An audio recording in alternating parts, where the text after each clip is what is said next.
This year cannot end like all the previous years. Let's be real. You probably spent months, maybe even years, scrolling through endless faceless channel ideas, questioning whether those AI gurus are actually telling you the truth about these viral faceless channels that are literally printing money. But you end up with even more questions than you started with. Are these faceless channels actually monetizable? Will it all just be a waste of time?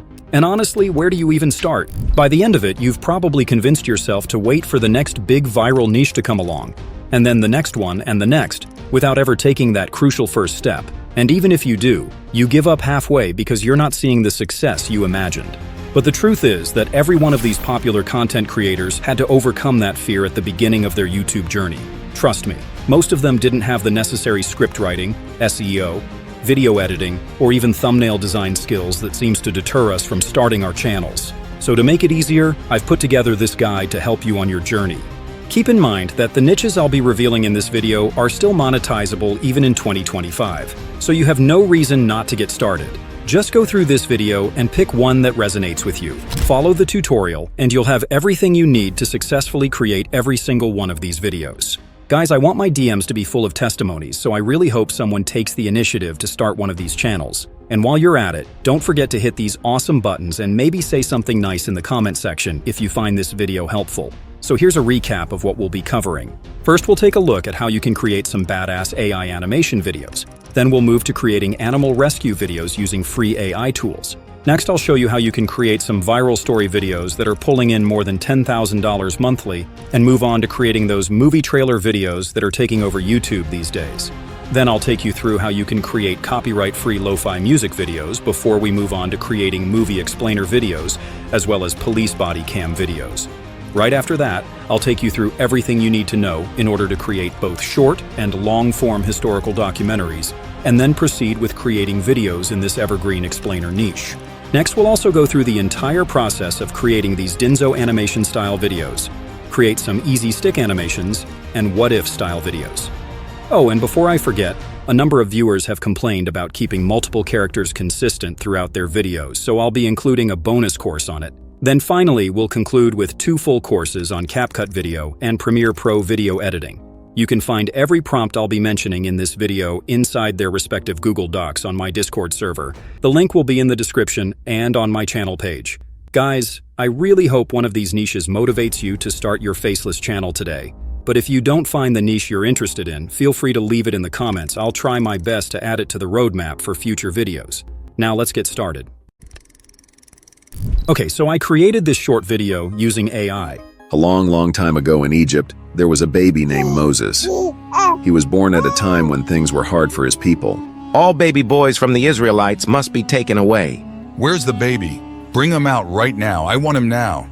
I won't let that happen to my baby. I have a brave plan. I'll place Moses among the reeds along the Nile River and see what happens. What a cute baby. I will take him home. This entire video was created with AI tools, and the best part is that videos like this are great for storytelling.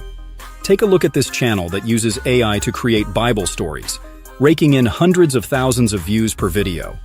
But it doesn't stop there. This approach works wonders for any kind of story imaginable. So in this video, I'm going to show you exactly how you can tell engaging stories like these using AI tools. But before we get into that, thank you for 1,000 plus subscribers. Your support has been incredible. Now let's continue with the video. First things first, let's create a script for our video. For this demonstration, I'm going to use this video as a template. So let's quickly extract the transcript using the YouTube summary with ChatGPT and Claude Google Chrome extension. As you can see, the extension has given me a full transcript of the video, so I'll go ahead and copy it. To generate our script, I'll ask ChatGPT to create a story of Moses using the transcript. Next, we'll break down our story into different character lines to make narrating easier. We'll also include prompts to generate close-up images for each scene. With our prompts ready, it's time to bring our characters to life. Consistency is key, so let's begin by creating detailed descriptions of our characters. Let's kick things off with the pharaoh. Now I'll have ChatGPT generate a description for an ancient pharaoh and create a prompt based on that description. Remember, free users can't generate images with ChatGPT, so I'll demonstrate this separately. For Plus users, we'll search for the Consistent Character GPT and click this button. Now we will follow the prompt add a name for our character, and also paste the description we copied. As you can see, we've generated an initial image of our pharaoh, so we can go ahead and include some actions and background details. Our new pharaoh appears more muscular than the first attempt, so let's try again. This new image looks similar to the previous one, so let's try one more. Looks like the original image was the only slightly odd one, but the others maintain their consistency.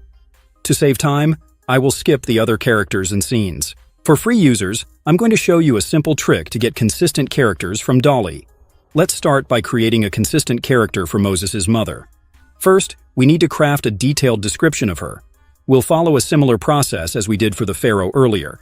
Since GPT-4o is available for free, let's proceed with selecting the same reliable character, GPT, we used earlier. The first thing we're going to do here is to paste this command. I will include it in the video description. It's a simple instruction that also prevents the GPT from attempting to create an image which isn't possible on the free plan. We can follow a similar process as before and paste our character description. As you can see, the GPT has generated a prompt for us to use. Now let's open Microsoft Copilot and paste our new prompt into the designer. Our initial character has been generated. Next, let's refine her with an action using prompts from GPT. As you can see, our updated character closely resembles the original. We'll continue this process to ensure consistency across all scenes featuring our character. As you can see, Copilot has generated images in a square aspect ratio. To fit our needs, we'll switch over to Adobe Firefly. Using the generative fill feature, we'll upload our image and then expand it to widescreen dimensions. Firefly adds a logo at the bottom, so we'll leave room for that before we generate our image. Our image looks good, so let's download one and import it into Adobe Image Resizer.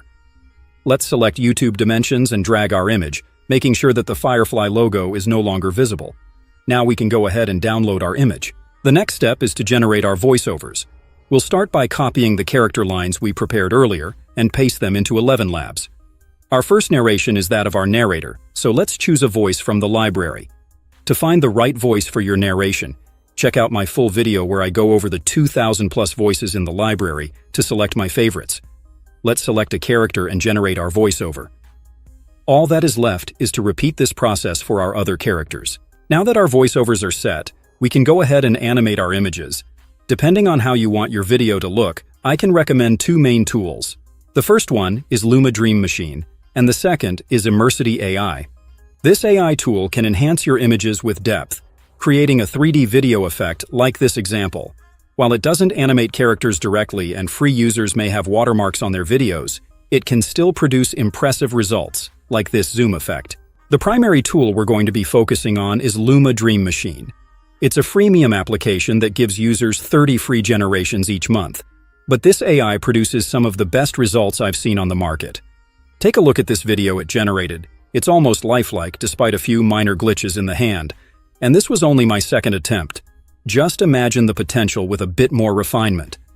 Let's go ahead and upload this image of a guard barging into someone's home. Quick tip. For better results, you should always include a version of the prompt that you use to generate the image, in addition to the actions that you want the character to be performing. The generation can also be very slow sometimes as the tool is in high demand at the moment. However, I've found that traffic tends to be lower around midnight Eastern Time, making it an ideal window for quicker processing. But if you have the budget, I can absolutely say it's worth every penny. Our video doesn't look bad, so we can proceed to the next step. But before that, if any of the videos look like this clip of our narrator, we can drop it into CapCut and trim the unwanted section. Then, we'll duplicate the clip and apply a reverse effect to seamlessly extend its duration without disrupting the flow. The next step is to create the lip sync for our videos. For paid tools, I recommend a lip sync tool called Sync Labs. Let's create a project and upload our audio and video files. We can select our preferred model and then generate our lip synced video. A long time ago in Egypt, there was a baby named Moses. Our character's lips are moving quite well, but it's a pain to get rid of the huge watermark. So let's use another tool for our lip sync. The tool we'll be using is Pika. So let's head over to their website and upload our video. We will select the lip sync option and upload our audio file to start generating the lip synced video. There was a baby named Moses. Although there's a Pika logo at the bottom, we can address that with blurring in post-production. It's time to start our final editing in CapCut. Let's drag our video clips and audio into our timeline and arrange them according to the flow of our story. We will also add some transitions and sound effects to make the overall video engaging. Next, we can generate the caption and add some animations and effects, or simply save time with one of these cool templates. The Pika watermark is still showing on this clip, so let's duplicate it, add a blur effect to the top layer, and finally add a mask to it. This doesn't get rid of the watermark, but it can blur the region. For background music, let's grab one from YouTube's audio library to avoid any copyright issues. We'll add it to our timeline and decrease the volume. The video looks good, so we can go ahead and export it in 720p. The last step is to increase the resolution of our video. For that, we'll go to TensorPix and add our exported video. Next, let's select 400% Ultra and enhance our video. Our 4K resolution video is now ready for download. You can achieve even better results than this if you spend a little more time refining your stories and visuals. And as you can see, this doesn't only apply to paid users. That said, free users will need a lot of patience with Luma Dream Machine, as generations can sometimes take far longer than you can imagine.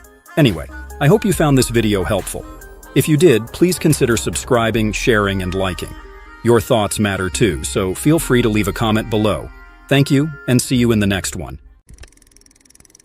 These YouTube channels are pulling in some of the craziest numbers I've ever seen. And when I say numbers, I'm not only referring to their view counts. Just take a look for yourself. The first one was started this past September, but has already pulled in almost 100 million views with over 250,000 subscribers. That's not all. The second channel on this list, which was also started in September, has also raked in over 250,000 views with close to 500,000 subscriber count. What's even more insane is this third channel, which started just this past November, that has also pulled in over 150,000 views with this jaw-dropping subscriber count. So assuming an RPM of 5 cents per thousand views for this channel, they could be raking in close to $4,000 a month on their shorts alone. That's from a channel that literally posted its first video less than 2 months ago.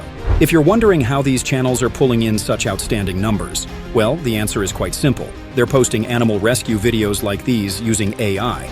And the best part is that people absolutely love these kinds of videos. I'm not even joking, just take a look at one of their videos and you'll understand what I mean. It's almost impossible to skip the moment you see any of these injured animals. And the result is that these channels end up with millions of views on their videos. Now, the best part about this is that the niche isn't saturated at the moment, so there's no better time to jump in. Oh, and if you aren't interested in shorts, this niche works for long-form content as well. Additionally, you can also post these videos on other social media platforms like TikTok and Instagram. Guys, if this doesn't motivate you to start your YouTube channel today, then I'm not sure what will. You don't need to show your face, use any voiceover, or even go through the trouble of finding real-life footage of these animals. The best part is that you can do this with almost entirely free AI tools, and I'll be showing exactly how. I only ask that you stick with me to the end, and maybe hit these awesome buttons and even say something nice in the comment section if you find this video helpful. So here's what we're going to do. First, I'm going to carry you through the complete process of creating a well-optimized channel for this niche. Then we'll move on to how you can generate the story ideas for the videos. Next, we'll generate prompts for the images we'll be using for the videos, and proceed with generating the images. Once that's done, we'll use an image-to-video generator to animate the images and move on to compiling the video with CapCut. Finally, I'll show you the best way to grab the tags and the description for the video. Guys, this is going to be detailed, so I'll be leaving every prompt and all the resource files from this tutorial in a Google Doc inside my Discord server. The link will be in the description and on my channel page, so let's get started. The first thing you need is to create your channel. If you've ever created a channel before, you probably already know how to do this, so feel free to use the timestamp to skip to the next chapter. However, if you haven't created a channel before, do this. Head over to YouTube and click on your profile picture, then you want to select Switch Account and view all channels. Click Create New Channel, and you'll be able to pick a username. If you have one in mind, go with that. If you don't, simply head over to ChatGPT. Type this command prompting ChatGPT to create a few channel names, taking inspiration from the 3 channels that are featured in this video. ChatGPT will spit out some creative ideas for you to choose from. And hey, if you're not feeling the first set of names, just regenerate them until you find the perfect fit. Once you've got your channel name locked in, paste it into YouTube and create your channel. Next, you need to create a description. Feel free to write that yourself, but ChatGPT can be useful here too. Ask it to create a fitting description for a channel in the animal rescue niche. Something engaging, but not too long. Because let's face it, no one's sticking around to read an essay on your channel page. Now that your channel is set up, the next step is to add tags to improve your channel's SEO. That stands for search engine optimization. This is what helps your channel show up when people search for certain keywords. Go ahead and add tags like animal rescue and any other phrases that fit your niche or the theme of your new channel. Just a quick tip: avoid using keywords that have nothing to do with your channel. Not only is that unhelpful, but it could also hurt your SEO. While you're at it, make sure to specify the category your niche falls under. This style of video falls under pets and animals niche, so choose that. Next up, you'll need a logo and banner for your channel. Don't overthink this. Something simple will work just fine. You can ask ChatGPT to create a prompt for generating a logo for your channel. If you're on ChatGPT's Plus plan, you can even generate the logo directly. But I prefer using ideogram for my logos. Just paste in the prompt, set the aspect ratio to square, and hit generate. It only takes a minute or two for the logo to be generated, and check out the results. Any one of these would be great, but I'll go with this one. The last step here is to create a simple banner. So simply grab a prompt for something simple from ChatGPT and head over to ideogram. Now paste the prompt and set the aspect ratio to landscape since we're generating a banner. Go ahead and hit generate. An ideogram will create some badass images that can be used for the banner. Download one and head over to your preferred image editor. Photoshop works perfectly, but if you don't have it, Canva or Photopea works just fine. Now create a new project using this aspect ratio and upload the banner image. Make sure you scale it to fit the project dimensions by simply dragging the corners. Next, select the rectangle tool and draw a rectangle in the center. Finally, grab the text tool and add the channel name. Feel free to make any changes, but once everything looks good, export the banner as a JPEG file and upload it to your channel. Just like that, your channel branding and SEO are complete. Time to move on to the fun part, creating content. The first thing you're going to do is to come up with an idea for the video. I'm going to show you how you can use AI to do this, but nothing beats the human touch. So try coming up with some interesting scenarios yourself. But if you prefer using AI, ChatGPT can get the job done for you. To make things simpler, I've even created a few prompts that you can use to generate some pretty cool ideas. You'll find everything on my Discord server. Once you've opened the file, simply copy this entire prompt and head back to ChatGPT. Paste the prompt and hit generate. ChatGPT will create some pretty cool ideas and even structure them perfectly. Feel free to look through them and choose your preferred ones.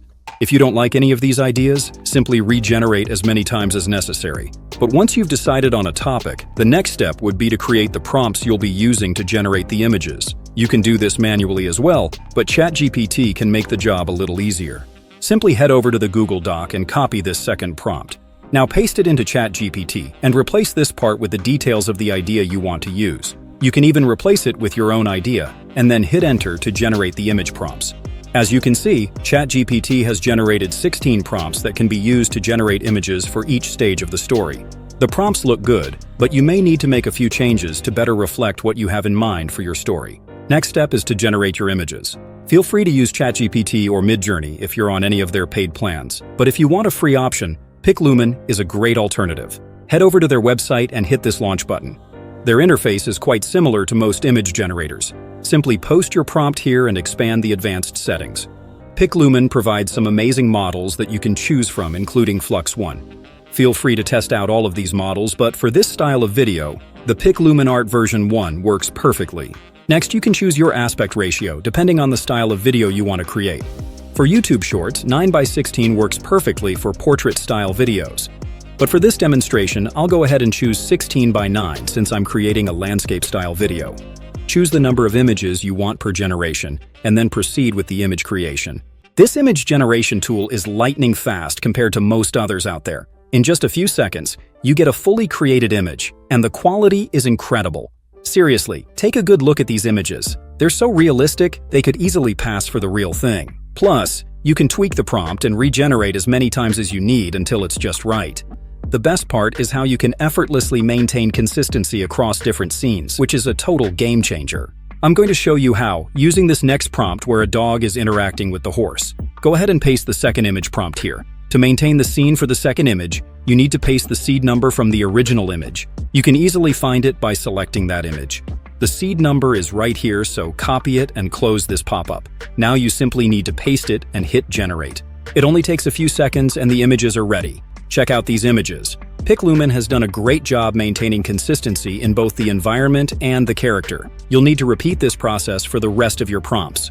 Keep in mind that the AI isn't perfect, so you may need to make changes to some of the prompts to ensure that you get the results you're looking for. Now that the images are ready, The next step is to animate them. Feel free to use any image to video generator, but for this demonstration, I'll be using Minimax. Video generation will take a while for free users, so I recommend using it alongside other generators like these ones that also provide free credits. So go to Minimax and choose their image to video generation feature. Upload your image and paste the prompt you use to generate the image. You can find that from the image generated from PicLumen. Just hit this button to copy the full prompt. Now head back to Minimax and paste the prompt before you proceed with the generation. Free users can run 3 concurrent generations at a time, so upload your other images and don't forget to include the prompts. Once your clips are ready, the next step is to move on to editing. These videos are pretty simple, so you can use any video editor, but CapCut is free, so let's go with that. The first thing you need to do is to import the video clips into CapCut. Now go ahead and add the first clip to the timeline. Keep in mind that the AI video generators aren't perfect, so even with a decent clip like this one, you'll find a few flaws. Simply trim that part and check out the result. The clip looks almost realistic now, so go ahead and bring in your second clip as well. Make sure there are no issues with that clip and then bring in the others. Trim where necessary and continue arranging until you reach the end of the video. The length of this style of video depends on your personal preference, so make it as long or as short as you want. Next, you need to add some transitions to the video. Head over to Transitions and grab your favorite. I recommend something simple for this style of video. Mix works perfectly, so drag it between your clips. Feel free to add other transitions, but you can simply select this one and apply it to the rest of your clips. What makes these videos intriguing is the sound effects. So head over to Pixabay and search for sounds that fit various scenes in your video. The background sound is also very important, so let's tackle that first. Instead of some random background music for this very video, a soft wind-blowing sound will be appropriate. I'll also find some sounds for the horse, the dog, and even the footsteps of the rescue team. Once everything is ready, simply import them into CapCut. Now go through the video and identify the right places to add each sound effect as well as the appropriate duration. I'll even duplicate the dog sound a few times here and split this walking sound to match up with the footage. Keep adding any necessary sound effects till you're satisfied with the audio. Oh, and don't forget to add the blowing wind sound effect in the background. You don't want the wind to be too loud, so decrease the volume a bit and trim it at the end. Now, as you can see, Minimax has added their logo at the bottom right corner of the video. Paid users won't face this issue, but if you're on the free plan, you can simply cover it up with your own watermark. Select text and add a new layer. Now expand the layer to cover the full length of your video. Next, you can change the text to your brand name. In this case, I'll be using the channel name. You can even change the font to your personal preference and add a background. Use the sliders here to change the size of the background. And once you're happy with the result, you simply need to drag the text over the watermark and resize it, so it doesn't take too much space while also covering the watermark perfectly. The final step before you export the video is to add a filter. Feel free to choose your favorite, but this clear filter looks alright to me. So I'll go ahead and expand it to cover the rest of the video. Now you simply need to export the video at 1080p or 2K resolution. Before we take a look at the final result, let me show you how you can get a good description for the video. Simply head over to ChatGPT and paste this prompt. Make sure you include the detailed story that you generated earlier. As you can see, ChatGPT has created a solid description for the video. The last step here is to ask ChatGPT to generate tags for the video.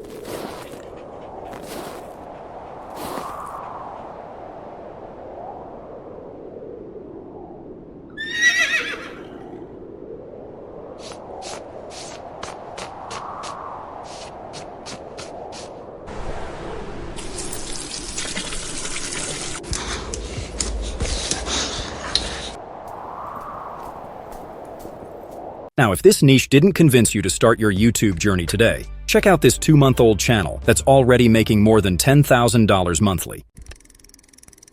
These 2 YouTube channels are absolutely blowing up right now, and they're doing it in record time. The first one was started just this June, but already boasts over 7 million views. Same applies to the second channel with over 2.5 million views in just 2 months. What's even more interesting is the fact that these numbers were all generated from long-form content. Just take a look at these videos. I'm not only referring to the jaw-dropping view counts, but the length of the videos as well. Each of their videos is incredibly long, which means it would have been easier for them to get monetized off of their first viral video. You might be thinking this is all good, but how much can these channels realistically earn, and are they even monetized? If so, how exactly are they creating these long and intriguing stories that the algorithm seems to be head over heels in love with? Well, hold on for just a moment, because I'm going to answer all of that and more. Before we get into the details, though, let's take a quick peek at one of their videos. St. Mary's General Hospital, a beacon of medical excellence in an affluent suburban community, was about to face an unexpected challenge. When Angela Parker, a talented black nurse, joined their staff, she had no idea of the deep-seated prejudices she would encounter. Here's where it gets even more exciting. Both channels have some sneaky smart strategies they're using to hook viewers and keep them coming back for more. But if you implement the strategies I'm about to share with you in this video, you could have your own money printing machine just like these guys in literally a few months. To clear up any doubts about monetization, check this out. A quick glance at Social Blade reveals that the first channel is raking in up to $4,000 per month, while the second could be pulling in as much as $10,000 monthly. Insane, right? And keep in mind, this is from a channel that literally uploaded its first video just 2 months ago. That's more than most people earn working for a whole month. But don't worry, I am going to dissect their entire process and present you with the full blueprint that you can use to copy their strategy and start your own YouTube automation today. You don't need any prior experience with YouTube or even AI. I'll show you everything from how they create their stories to editing the video. Keep in mind that YouTube isn't just going to hand you the views if you don't put in the work or implement the right strategies. However, if you have the patience to stick with me to the end, you'll have a working strategy that you can implement and start pulling in views just like these guys. The first thing you need is to create your channel. If you've ever created a channel before, you probably already know how to do this, so feel free to use the timestamp to skip to the next chapter. However, if you haven't created a channel before, do this. Head over to YouTube and click on your profile picture, then you want to select Switch Account and view all channels. Click Create New Channel and you'll be able to pick a username. If you have one in mind, go with that. But if you don't, simply head over to ChatGPT, type this command prompting it to create a few channel names taking inspiration from the 2 channels that are featured in this video. ChatGPT will spit out some creative ideas for you to choose from. And hey, if you're not feeling the first set of names, just regenerate them until you find the perfect fit. Once you've got your channel name locked in, paste it into YouTube and create your channel. Next, you need to create a description for your channel. Feel free to write that yourself, but ChatGPT can be useful here too. Ask it to create a fitting description for a channel in the storytelling niche, something engaging but not too long, because let's face it, no one's sticking around to read an essay on your channel page. Now that your channel is set up, the next step is to add keywords to improve your channel's SEO. That stands for search engine optimization. This is what helps your channel show up when people search for certain keywords. Go ahead and add words like storytelling and any other phrases that fit your niche or the theme of your new channel. Just a quick tip. Avoid using keywords that have nothing to do with your channel. Not only is that unhelpful, but it could also hurt your SEO. While you're at it, make sure to specify the category your niche falls under. Depending on the kind of stories you want to tell, you might pick something different. But for this style of video, entertainment or education should fit perfectly. Next up, you'll need a logo and banner for your channel. Don't overthink this. Something simple will work just fine. You can ask ChatGPT to create a prompt for generating a logo for your channel. If you're on ChatGPT's Plus plan, you can even generate the logo directly. But I prefer using Ideogram for my logos. All you have to do is paste in the prompt, choose a square aspect ratio, and hit Generate. It usually takes a few minutes for the logo to appear. Once it's ready, take a look at the results. Any one of these options would be great, but I'll go with this one and upload it to the channel page. The last step here is to create a simple banner. You can use AI to create one, but I'll go with something simple. Maybe a colored background with some text or even the logo. Head over to Canva or Photopea. Then create a new project using this aspect ratio and draw a simple rectangle in your brand color. Now grab the text tool, type in your channel name, and you're done. All that's left is to export the banner as a JPEG file and upload it to your channel. Just like that, your channel branding and SEO are complete. Time to move on to the fun part, creating content. This is where these channels are able to stand out from the competition. But unlike the majority of storytelling channels, these two use a technique called in medias res. If you don't know what that is, neither did I until a few days ago. But no worries, I'm here to break it down for you. It's a popular storytelling technique used in many hit movies and even by some of your favorite content creators. Let me illustrate. Normally, stories start from the beginning, then move to the middle, and finally, the ending. But stories that use this technique jump right into the thick of things, starting at a point where there's already a lot of tension or action. Then, they backtrack with a flashback to the beginning of the story. This leaves viewers with so many questions that can only be answered by watching the full story. Let me show you an example of this technique in action. I'm sure we've all seen the movie Ratatouille. Just pay attention to the first few seconds and you'll see exactly what I'm talking about. The movie starts with this curious scene, a mouse carrying a book. It immediately grabs your attention, but then, just as quickly, it cuts to the beginning of the story, like a flashback. What's interesting is that movies aren't the only places you can see this technique in action. Tons of content creators use it too. One of the most popular examples is Ray William Johnson. His crime stories almost always start this way, dropping you right into the action or a pivotal moment, then rewinding to explain how it all unfolded. So yeah, it's nothing new. It's just that most of us had no idea this was an actual storytelling technique, or how powerful it can be when used in our own stories. But enough with the theory. Let's dive into how you can create your own stories using this technique. The first step is to come up with a story. If you're the creative type who can whip up an amazing plot from scratch, go for it. But if you're anything like me and need a little help brainstorming an interesting topic, you can always turn to ChatGPT. Now paste this command prompting ChatGPT to generate some intriguing story ideas. You can specify the theme of the story, like kindness, justice, or even some good old poetic justice. To guide ChatGPT even further, include a few sample titles to show the style you're going for. To make this easy, I'll be making all of these prompts available in a Google Doc on my Discord server. You'll find the link in the description below and on my channel page. As you can see, ChatGPT has generated a variety of interesting topics for your videos. Any one of these would make a great story, but for this demonstration, I'll go ahead and choose the third one. To create a script for this story using the in medias res technique, all you need to do is paste this prompt. Replace the placeholder number with the number of your chosen topic, or even the exact title. Then hit enter and let ChatGPT generate the story for you. Now, if you look closely, the introduction follows the command we gave to the AI perfectly, but you might notice something. The overall word count for the story is less than 700 words. Don't worry though, I'll show you how to fix that. The introduction looks solid, so we'll keep it as is. The rest of the story, starting from the backstory, will need some work. To expand it, paste this prompt asking ChatGPT to rewrite the rest of the story into 12 chapters. You can go with more or fewer chapters depending on your preference. ChatGPT has done as commanded, but as you can see, the chapters are generated with just a few sentences each. This is easy to fix. Simply add a command prompting it to rewrite each chapter to match your preferred word count. Do this for all the chapters, and soon you'll have a fully fleshed out story. With your story complete, the next step is to generate the voiceover. For that, head over to 11 Labs. Now to generate your voiceover, paste your prompt into 11 Labs. Make sure each batch is under 700 characters. Longer prompts can sometimes make the voice sound a bit off in certain places. Once your text is ready, head over to the voice library and select your preferred narrator. After that, choose the voice and you're all set to proceed with the voiceover generation. Next up, it's time to create images for your story. Now here's an interesting thing. One of the channels we're modeling uses just one image for their entire story, but the other channel takes a more dynamic approach. They start with more images in the beginning and later switch to floating characters with background videos. To create your images, you can ask ChatGPT to generate detailed prompts for the characters in your story. You can also copy sections like the introduction and paste them into ChatGPT requesting prompts for the visuals. Then use your favorite image generator to bring those prompts to life. If you're a ChatGPT Plus subscriber, you can go one step further. Paste each prompt individually, specify the image style and aspect ratio, and hit enter. Repeat this for all the images you'll need throughout your story. Before moving on to editing, consider generating images of each character on a white background. Depending on the style you want for your video, these might come in handy later. The final step is putting it all together in CapCut. Start by importing your images and voiceover files, then drop them onto the timeline. Add the first image and head over to Effects. Under Motion, apply this effect.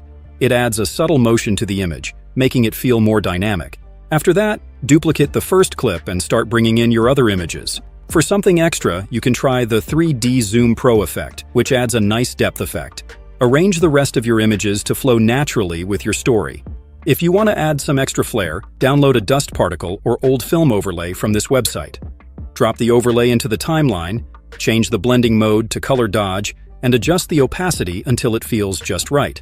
All that's left is to repeat this process as you go forward. But if you want to overlay your characters on top of a video, grab some clips from websites like Pixabay. Then use a background remover to create a transparent image of your character. Now import them into CapCut, add the video and drop the character on top of it. Decrease the opacity of the video and bring in the old film overlay here as well. Lastly, add the rebound swing effect and you're good to go. Repeat this for the rest of your story, and once you're done, export at 1080 or 2K resolution.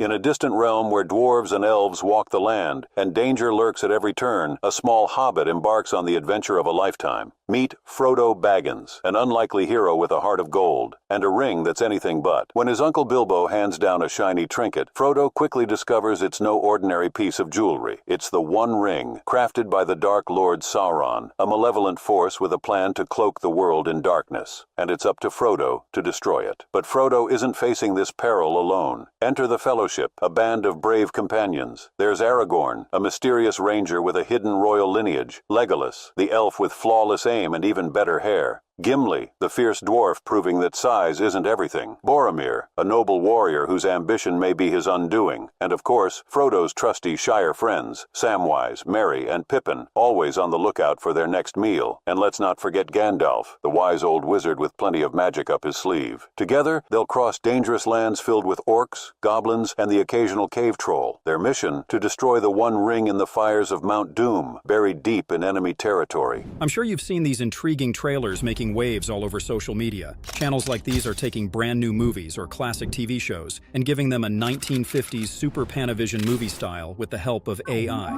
And what's really fascinating is that people can't seem to get enough of them. If you're not convinced, just check out this channel that's posted literally one video, and it's already on track for monetization. Then there's this other one blowing up with these jaw-dropping numbers, even on their newest videos. Now here's the best part. You can do this yourself, and it doesn't have to cost a dime. Yep, you don't need to empty your wallet to make these kinds of videos. In fact, I'll show you how to pull this off using both free and paid tools. We'll go step by step, starting with how to create a script for the trailer. Then we'll dive into 2 easy methods to generate some great image prompts for your story.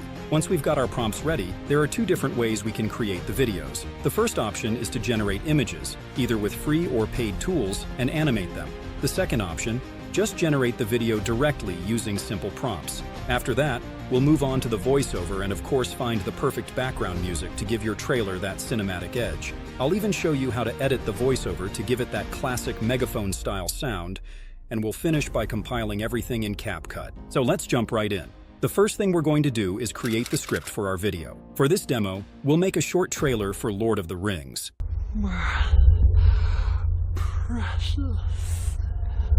To do this, we'll head over to ChatGPT and ask for a voiceover narration in that iconic 1950s style. If you want to feature specific characters in the narration, you can include those details too. And just like that, our script is ready in seconds. Now it's time to create the prompts that'll help us generate our images. There are 2 ways you can go about this. The first method is super simple. Just ask GPT to give you 20 prompts and don't forget to specify the image style. I'll be leaving the full prompt down in the video description for you. This method works like a charm, but sometimes you want the images to be closer to the original scenes from the story. In that case, here's what you do. Go through your story and identify the specific scenes you need visuals for. Once you've done that, head over to Google, find the scene or character you're after, and download the image. Now, the fun part. Upload the image to ChatGPT and ask it to create a prompt based on that scene or character.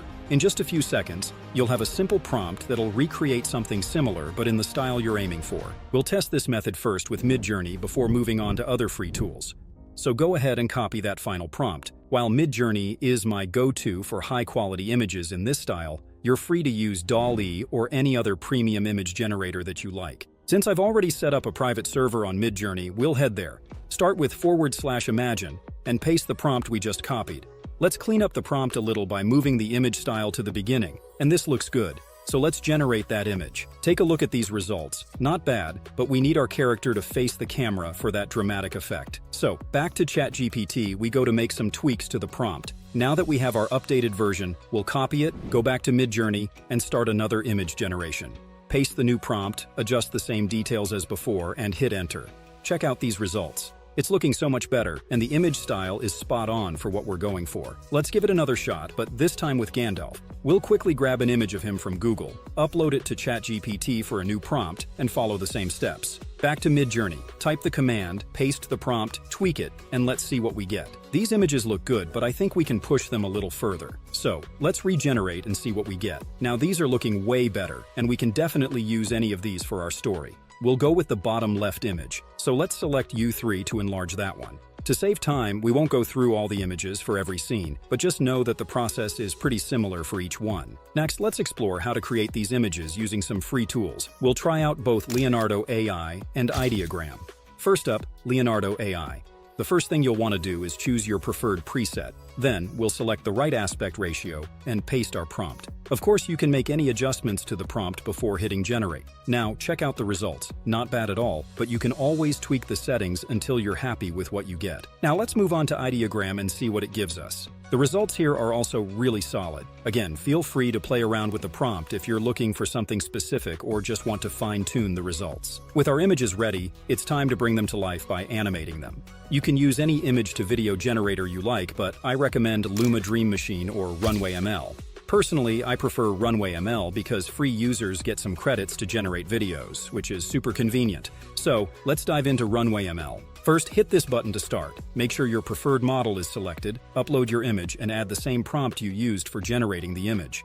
Let's go with 5 seconds for the video duration and start generating. Now, if you're using the free version, you might hit an error here and there, but with a couple more tries, it should get going. If you're planning to get into this niche seriously, I'd recommend investing in a paid video generator for ease and reliability. That said, there are still free options, and I'll show you one right after this step. It's currently free, but it'll likely move to a paid model soon. The clips we've made so far look great, so let's try it out with our second image. We'll upload the image, add the prompt, and wait for the final results. This one turned out well too. I'll skip over the rest of the scenes for now and move on to generating videos straight from text next. The tool we'll be using is called Minimax. It's a text-to-video generator that's been making waves lately. If you want to dive deeper into how it works, check out this video.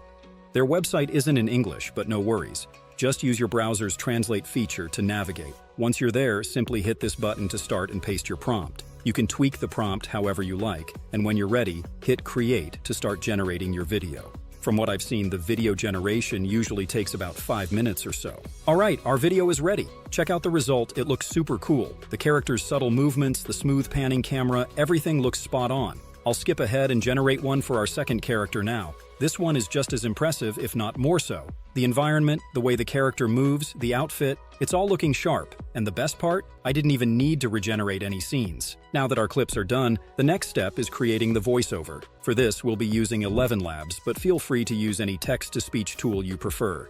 The first thing we need to do is head back to ChatGPT and copy our narration. One tip, if you want the voiceover to sound smooth, paste the text in batches of under 700 characters. Personally, I like to keep it under 500 characters, but 700 works fine too. Once you've got your text ready, you can browse through the voices on 11 Labs or search their huge library of voice options. I've made a video listing my favorite English voices from their library, so feel free to check that out if you're curious. Now let's generate the voiceover. Before we move on to editing, we need some epic background music for the trailer. There are 3 easy ways to find copyright-free tracks. The first and simplest is to grab one from YouTube's audio library. The second way to get your background music is by using either a paid music library like Epidemic Sound or free platforms like Chosic or Pixabay. These platforms offer tons of copyright-free soundtracks that you can use without any legal worries. The third option is using AI music generators to create your own soundtrack. Just make sure to select instrumental, then include a description like epic orchestral music, and maybe even mention the movie title to guide the AI. Most of these tools have free tiers for users, but they often don't cover commercial use. So once your channel starts making money, I recommend paying for the tool to avoid any potential legal issues down the line. Now, before we jump into CapCut to pull everything together, we need to edit our voiceover. If you've watched similar videos, you'll notice the narration usually sounds like it's coming from an old radio or megaphone. I'll show you 2 ways to achieve that effect. First up is with Premiere Pro. Start by importing the voiceover files into a new project and dropping them into your timeline. Then, go to Effects, search for Parametric Equalizer, and drop it onto your first track. Next, head to Effect Controls. Click Edit for the effect, and choose the preset that gives you that old radio sound. After that, go back to Effects, search for a single band compressor, and apply it to the same track. Click Edit on that effect. select the appropriate preset, and then adjust the output gain to 16. Now, to save time, you can copy these effects and paste them onto any other voiceover tracks you have. Just make sure the parametric equalizer is applied before the single band compressor for each track. Once all your voiceovers are set, go to File and Export Media. Since we only want the audio, turn off the video track and select MP3. Hit Export and voila, your modified voiceover is good to go. If you don't have Premiere Pro, no worries. You can do this with Audacity, which is completely free to download. Simply drag the voiceover into the app and make sure it's selected. Then head to Effect, choose Filter Curve EQ from here and select the radio preset from the options. You can tweak the graph if needed, but once you're happy, export the file in MP3 format and you're all set. The final step is editing the video. First, import all your files into CapCut and drop the voiceover onto the timeline. AI-generated voices can sometimes have long pauses, so let's go ahead and cut those out, aligning the tracks so that the narration flows smoothly. Once that's done, you can start arranging the clips according to how the story unfolds. Crop the clips as needed and enlarge others for emphasis. To save time, I'll quickly breeze through this part. Now for some finishing touches, you might want to add one of these filters to see what works best for your video. We'll use this one, dragging it across the entire video to give it that vintage feel. One thing I like to add for extra flair is a grainy texture. So let's drop in a grain effect and change the blend mode to color dodge or screen for that cool retro vibe. This looks great, so let's go ahead and duplicate it a few times to cover the video. Here's an optional step, but I've noticed that a lot of these retro-style videos include a top and bottom border effect. It's super easy to do. Just grab a black background image, position it at the top of the video, then duplicate it and do the same for the bottom. I'll leave every one of these files and prompts in the resource channel of my Discord server. Link will be in the description and on my channel page. If you want to animate the border so that it appears gradually, here's how. Select the clip, add a horizontal mask, then set a keyframe. Move forward a second or two, and drag the mask to create the effect. Let's play it back. Yep, that looks awesome. You can repeat this process for the top border as well. The last step before you export the file is to add the background music, decrease the volume, and trim it. Finally, the video can be exported at 1080p resolution. If you end up with a watermark on your video, you can easily remove it. Just head over to 123 apps and select their watermark removal tool. Upload your video, and then simply draw a rectangle around the watermark. The tool isn't perfect, but it does a pretty decent job in most cases. Once you're happy with the results, all that's left is to export your video, and you're good to go.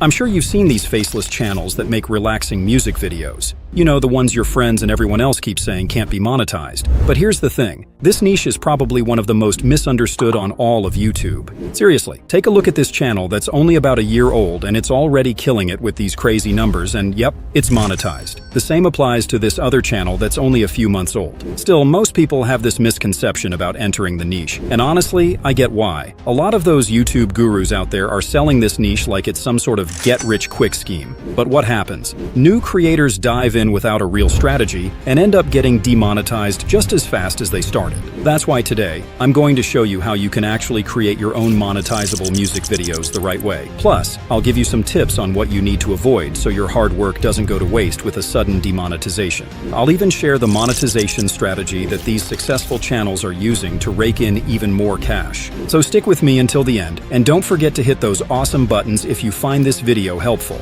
As a little bonus for anyone who sticks around till the end, I'm going to share 2 super important tips that will help you grow in this niche. Now let's dive in. The first thing you absolutely need to keep in mind is to avoid using royalty-free music from websites like Pixabay or Envato Music. Using music that doesn't belong to you for this niche will get flagged as unoriginal content. Sure, you can use those tracks as background music for your voiceovers, but if you're just uploading them and expecting to get paid, YouTube is not having it. Another thing, everyone's using those same tracks, which breaches YouTube's policy on reused content. So, what's the best way around this? Simple. You create your own music. But this is where people tend to slip up again. They go on Fiverr, pay someone to make a soundtrack for them, and sometimes that music gets sold to a bunch of other clients, leading to the same reused content issue and demonetization. To avoid that hassle, we're going to use AI to create the soundtracks. There are a bunch of AI music generators out there, but 2 of the most popular ones are Udio and Suno AI. The best part? The music these tools generate is copyright-free and totally unique. While neither tool is completely free, you can still generate a good number of songs with just a free account. Before we generate our music, let's get creative with ChatGPT to help us come up with a simple song description. You can paste this command and let ChatGPT generate a prompt for us. Once that's ready, head over to Suno AI and hit this button. We'll paste our command here, but first, make sure to select the instrument option. Then, you can go ahead and paste your prompt. Feel free to tweak the command however you like. Once you're happy with it, hit Create, and Suno AI will take care of the rest. It will give you 2 tracks at a time, so take a listen and see if they're what you're looking for. If not, don't stress. Just modify the prompt and regenerate the tracks as many times as you need. You can even type in something like lo-fi in the description and check out the cool tracks that pop up. Keep regenerating until you find one that really clicks, then go ahead and hit the download button. Now that we've got our music, the next step is to create our relaxing scene. Feel free to get creative with this part, but for this demonstration, let's go with something simple, like a video of someone sleeping. There are 2 ways we can create the video for our relaxing scene. The first option is to generate an image and then animate it. The second is to create the video directly from a text prompt. We're going to need a prompt for our scene, so we can ask ChatGPT to give us some relaxing scene examples. It usually comes up with some great options, and we can pick one to generate the prompt for our scene. But I've already created my own prompt for this video, so we'll be using that. You can find the full prompt in the video description. If you're more into the first approach, feel free to use your preferred image generator. Paid users can go with Midjourney, but if you're looking for a free alternative, Leonardo AI works just fine. Just head to the image creation tool, choose this preset, and set the aspect ratio as needed. Next, you can go ahead and paste the prompt, and within a few seconds, you'll have your image. Check out the results. These images look great, and you can either pick one or generate another batch if you want more variations. Take a look at the different results. They all look pretty good, right? Once you're happy with the image, you can move on to any image-to-video generator. For image-to-video generators, I recommend Pika, Runway ML, Minimax, or Luma Dream Machine. These tools aren't free, but they offer some free credits, which should be enough for what we need here. Feel free to choose whichever one you like, but for this demo, we'll be testing the images with both Minimax and Luma Dream Machine. First, let's head over to Minimax and choose their video generation option. Upload the image we just created and paste the prompt into the prompt box. Free users don't get a ton of credits, but it's enough to generate a few videos. Let's check out the result. Minimax has done a pretty solid job animating our image. Next, we'll repeat the process with Luma Dream Machine. Upload the image, add the prompt, and make sure to check the loop feature. Don't forget to turn off the Enhance Prompt option before generating the video. While we're waiting for our video to be ready, let's go ahead and generate a video directly from our text prompt and see what results we get. Take a look at the final results. Both the image to video and text to video look pretty great, right? Now that everything is ready, let's hop over to CapCut and compile the final video. The first thing we'll do is import our files and add the music to the timeline. Unlike Luma Dream Machine, Minimax doesn't have a loop feature, so we'll be using a simple trick to make the clips seamless.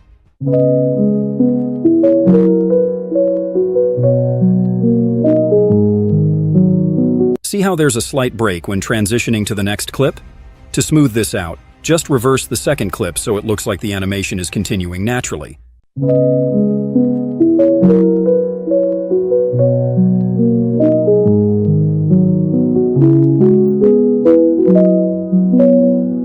Then, duplicate both clips to fill up the timeline. If you used Luma Dream Machine, you won't need to reverse any clips. Just duplicate the files and check out the result.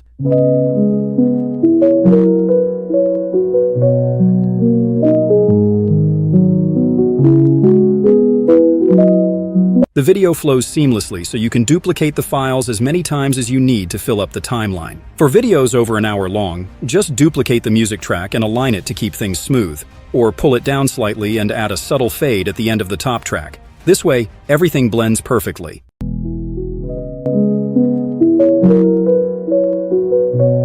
Now, just repeat this process until you reach your desired length, and you're ready to export your music video in 1080p resolution. When it comes to monetizing these channels, AdSense is a solid option, but it doesn't have to be the only one. You can boost your income by promoting products that align with this niche, like sound machines or noise-canceling headphones. All you have to do is sign up as an affiliate on platforms like Amazon or ClickBank, or your preferred network, and start promoting these products in your video descriptions. If you want a more straightforward approach, consider connecting a store to your YouTube channel. This way, you can easily tag products in your videos, shorts, and even live streams, making it much easier for viewers to check out the products you're promoting. Now, as promised at the beginning of this video, here are the 2 important tips that will help you grow in this niche. First, refrain from placing too many ads in your videos once your channel is monetized. I know you have limited control over ads before monetization, but after you're approved, make it a point to cut down on the number of ads in your videos. The reason? People who visit these channels are looking for something relaxing, and bombarding them with ads every 15 minutes will only drive them away. This is why channels in this niche aren't raking in hundreds of thousands of dollars just from ads, despite the length of their videos. The successful ones hold back on cramming their videos with ads to avoid annoying their audience. So, keep this in mind. Second, I'm sure you've noticed that most successful channels in this niche run live streams 24/7, and sometimes even have multiple streams running at the same time. This is key to their growth. You'll definitely want to add this to your strategy. To automate these live streams, you can use a platform like Streaming Bots. I won't dive into the details of how to use the platform, but it's pretty straightforward and worth checking out. This niche is pretty cool, but if you're a beginner wanting to dive deeper into YouTube automation, then you should definitely check out this comprehensive video that covers everything you need to succeed with your faceless channel. I'm going to show you everything you need to succeed in this simple but very lucrative niche. If you didn't know already, movie explainer videos get some of the highest views all over social media. And channels like these are simply printing money in this evergreen niche. The best part is that these videos are quite easy to create. But most people who enter this niche end up making several mistakes, which leads to their channels getting flagged for copyright or even demonetized in some cases. So if that's the case, how can you succeed in this niche? What are these successful channels doing right? And how are they avoiding copyright strikes? The good news is that it's actually quite simple. These channels are just following a couple of basic steps, which I'm going to walk you through. But before we get started, I want you to take a look at this movie explainer video that I made that literally took me less than an hour to make. Did you know that Deadpool has a photographic memory? In the movie Deadpool vs. Wolverine, Johnny Storm made the ultimate mistake. He trash-talked Cassandra Nova, completely unaware of Deadpool's uncanny ability to remember everything. Of course, Deadpool couldn't resist snitching on him, later leading to one of the most jaw-dropping moments in the entire movie.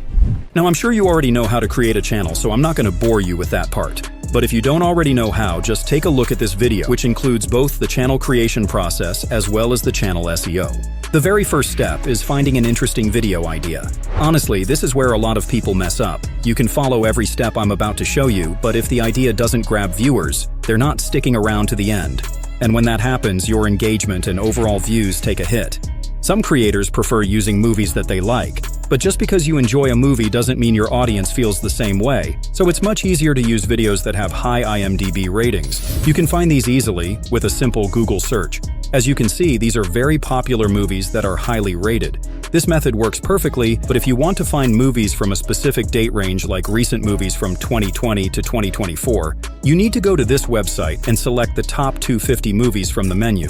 This provides a whole list of popular movies that you can choose from. But this isn't enough to make these results any different from the ones on Google.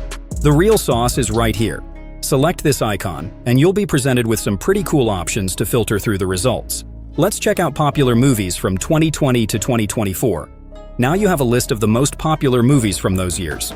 If you want an even easier way to go about your movie selection, ask ChatGPT to give you 20 or as many high IMDb movies as you want. You can even include the time frame here as well and see some of the results. ChatGPT will create a list of these movies including their IMDb ratings and thumbnails. So long as the video has a rating higher than 6, you're golden. Now, once you've decided on the movie you want to use, the next step is to find the actual video. No need to download videos from Chinese apps like some gurus are suggesting. Instead, you can easily grab it from your favorite video streaming sites like Netflix or Amazon Prime. It's that simple. Once your video is ready, the next step is to create your script. Now, I know a lot of videos out there will tell you to use ChatGPT for this, but don't do that. ChatGPT is good at a lot of things but horrible at creating scripts, especially for this style of video. You'd honestly spend more time fixing all the mistakes in a ChatGPT script than just creating one from scratch. So I recommend that you write it yourself. It's pretty easy if you're someone who's genuinely interested in movies. Start with something about a highly rated movie you enjoyed. Let's use the Marvel Cinematic Universe as an example. Just pick any of their movies and you could possibly create 10 or even more explainer videos on them, especially if you're into short-form content. But you can't simply copy-paste their videos and hope to get away with it. You need to do a few things at this scriptwriting stage and later at the editing stage. To make things simpler, I'm going to show you everything you need to know to avoid your videos getting taken down for copyright violations. I'm sure you've heard of fair use policy, but for your videos to fall under fair use, they need to be visually transformative and also add value. I'll show you how to transform your video the right way that will increase your chances of success later. But first, let's take a look at how you can create a script that adds real value.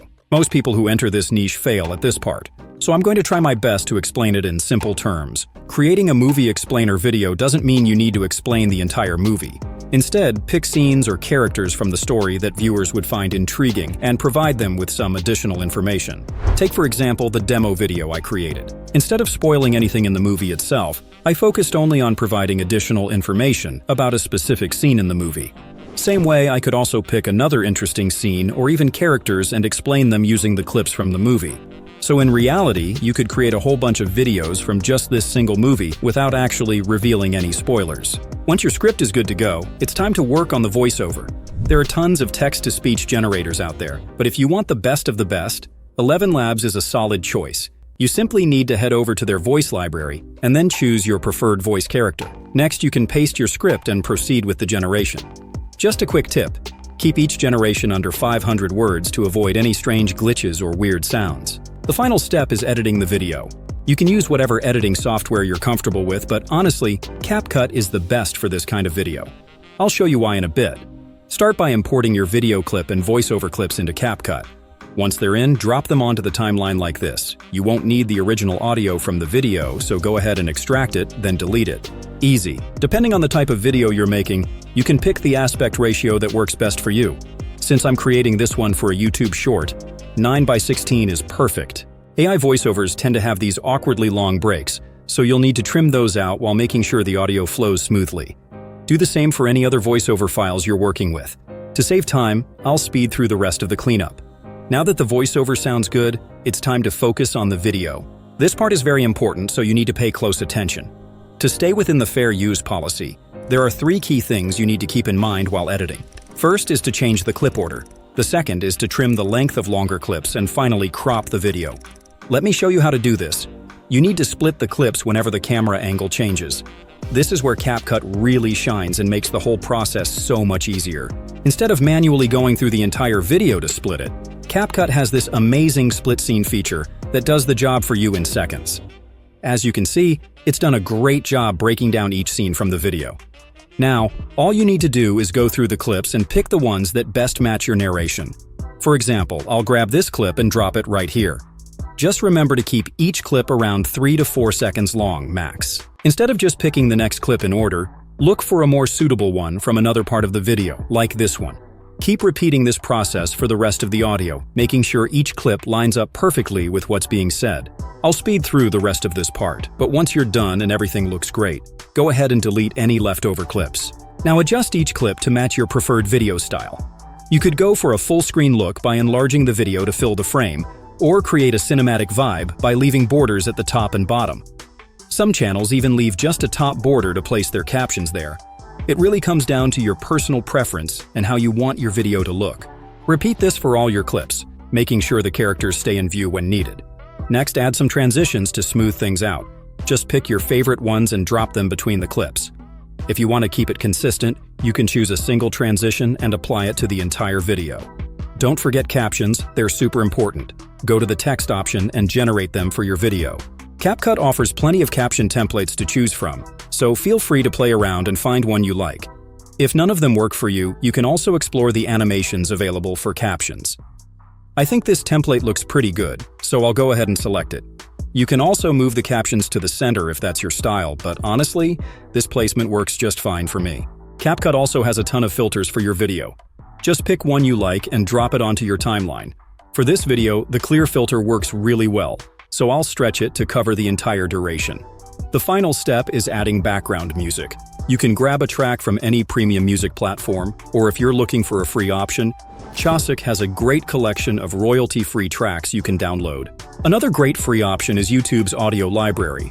Once you've got your background music ready, just add it to the timeline, lower the volume, and trim it to fit like this.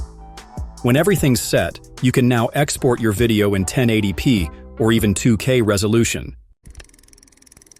You've probably seen tons of videos out there promising to teach you how to make money by posting police body cam videos.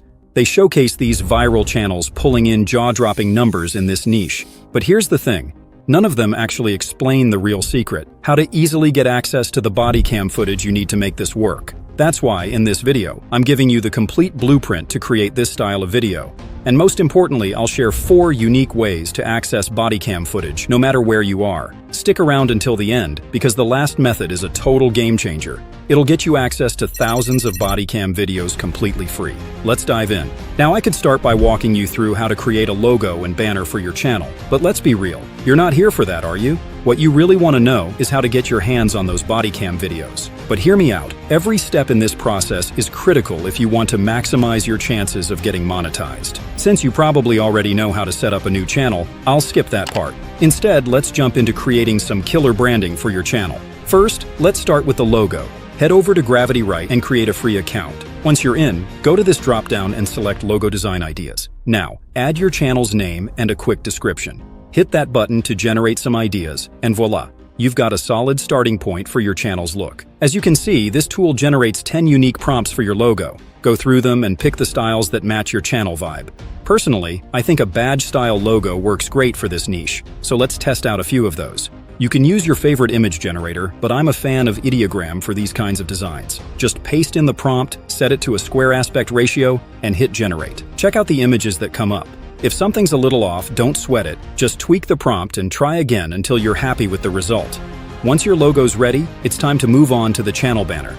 You can keep it simple, like a police-themed design with your preferred colors. Paste your prompt, set the correct aspect ratio, and fine-tune it as needed. The goal is a clean, professional look that grabs attention. Now let's talk content. You need to choose a topic. Start by searching for recent police-related stories, but here's a pro tip. Avoid graphic or sensitive topics. Those can cause problems with YouTube's policies and might lead to demonetization. Once you've got your topic locked in, it's time to find the body cam footage. And that's where the magic happens. There are 4 ways to do this, so let's get into it. The first and most popular option is requesting footage under the Freedom of Information Act. This allows you to ask for body cam footage related to specific cases from the state's police department. Many states have online forms you can fill out, but in some cases, you might need to draft an email yourself. Don't worry if writing emails isn't your thing. You can use ChatGPT to help, or just grab a pre-made template from my Discord server. The link is in the video description and on my channel page. Keep in mind, some police departments might charge a small fee for processing these requests, and others may require you to be a resident of the state to access the footage. The second way is to visit the U.S. Customs and Border Protection official website. Once there, head to their Accountability and Transparency page and check out their section for body cam releases. You'll find various police incidents listed with dates, locations, and even accompanying statements. Now, while it's tempting to just grab these and upload them to your channel, I wouldn't recommend it. That can lead to issues with YouTube's reused content policy. Don't worry, I'll show you how to modify these clips later so you're in the clear. For now, let's move on to the third method. The third approach is digging into the resources provided by state attorney general offices. Many of these offices release video materials as part of their commitment to transparency. For example, if you visit the New York State Attorney General's website, you can find these materials by navigating to their About page. From there, head to the Criminal Justice Department and then to the Office of Special Investigation. On this page, you'll find videos related to specific cases, and you can download the ones you need. But here's the catch. Even though these videos are publicly released, there may still be restrictions on their usage. To play it safe, I recommend reaching out to the office and getting explicit permission before using their content. Now, the fourth method is a game changer. It gives you access to thousands of body cam clips. However, it's advisable to take precautions before using these clips. To access these body cam footages,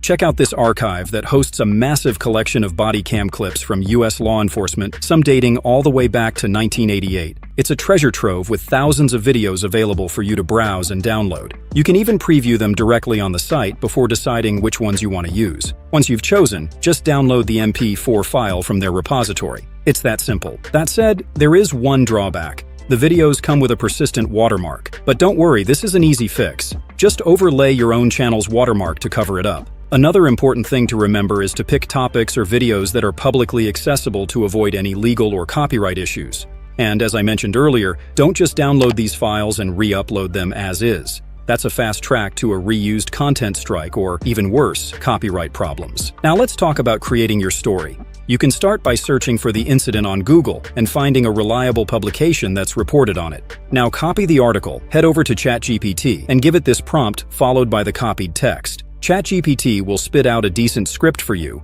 but I personally don't recommend using this method as ChatGPT tends to produce pretty generic and totally boring scripts. Take a look at this intro and you'll understand what I mean. Instead, take the time to go through the footage and the related articles yourself. It might seem like extra effort, but crafting your script manually ensures it's more engaging, accurate, and tailored to your style. Once you've reviewed the footage and articles, it's time to craft your own story around the incident. Make it intriguing and suspenseful while sticking to the facts. It doesn't have to take forever, just enough effort to create something that grabs attention and keeps viewers engaged. Once you've nailed your narration, head over to 11 Labs or your favorite voiceover tool. Paste your script and choose a voice character from their library that matches your brand's vibe. If you're not sure how to make the voice sound more natural, don't worry. I've got a whole video on that, and the link is in the description. With your voiceover ready, let's get to editing in CapCut. Start by importing both your voiceover and video. Add them to the timeline, and let's get to work. For this video, starting with a snippet of the car chase scene can really hook your audience. So find that part of the clip, cut or copy it, and move it to the beginning of the timeline. Push the voiceover forward a bit. There's no need for narration during this part just yet. Next, add a black fade transition between the chase scene and the start of the original clip. This creates a smooth and professional transition. Now drop a text and add an introduction to give viewers a general idea of what this video is all about. Keep it intriguing. Don't give away too much if you want your viewers to stick around until the end. Format the text however you like, and add a background for better visibility. You can choose your preferred color, but let's make it pop by adjusting the transparency. Play around with the settings until it looks just right. For a bit of flair, apply a simple typewriter animation to the text. Adjust the duration so it doesn't feel rushed or too slow. The red background doesn't look great, so let's change that to black. This looks considerably better. Now fade the audio out as the transition fades to black like this. Once the main edits are in place, go through your timeline and make any tweaks as needed. Before you finalize, don't forget to add a warning at the beginning. Select everything in your timeline and create a compound clip to make it easier to manage. Grab a background from CapCut stock materials and drop it at the very start of your timeline. Drag a text for the warning header, change the color, make it bold, and position it at the top. Now add another text box for the actual warning message. Feel free to customize the wording to fit your style and include a fade-in animation for that professional touch. Once you're happy with how everything looks, export the video in 1080p or 2K resolution. Just like that, your video is ready for upload. To avoid any issues, make sure you include a disclaimer in the video description. Okay, so these two channels are getting millions of views simply by telling engaging stories of historical figures. And if you think these kinds of channels can't be monetized, think again, because they absolutely are. So in this video, I'm going to share the ultimate blueprint for creating your own viral historical shorts. And the best part?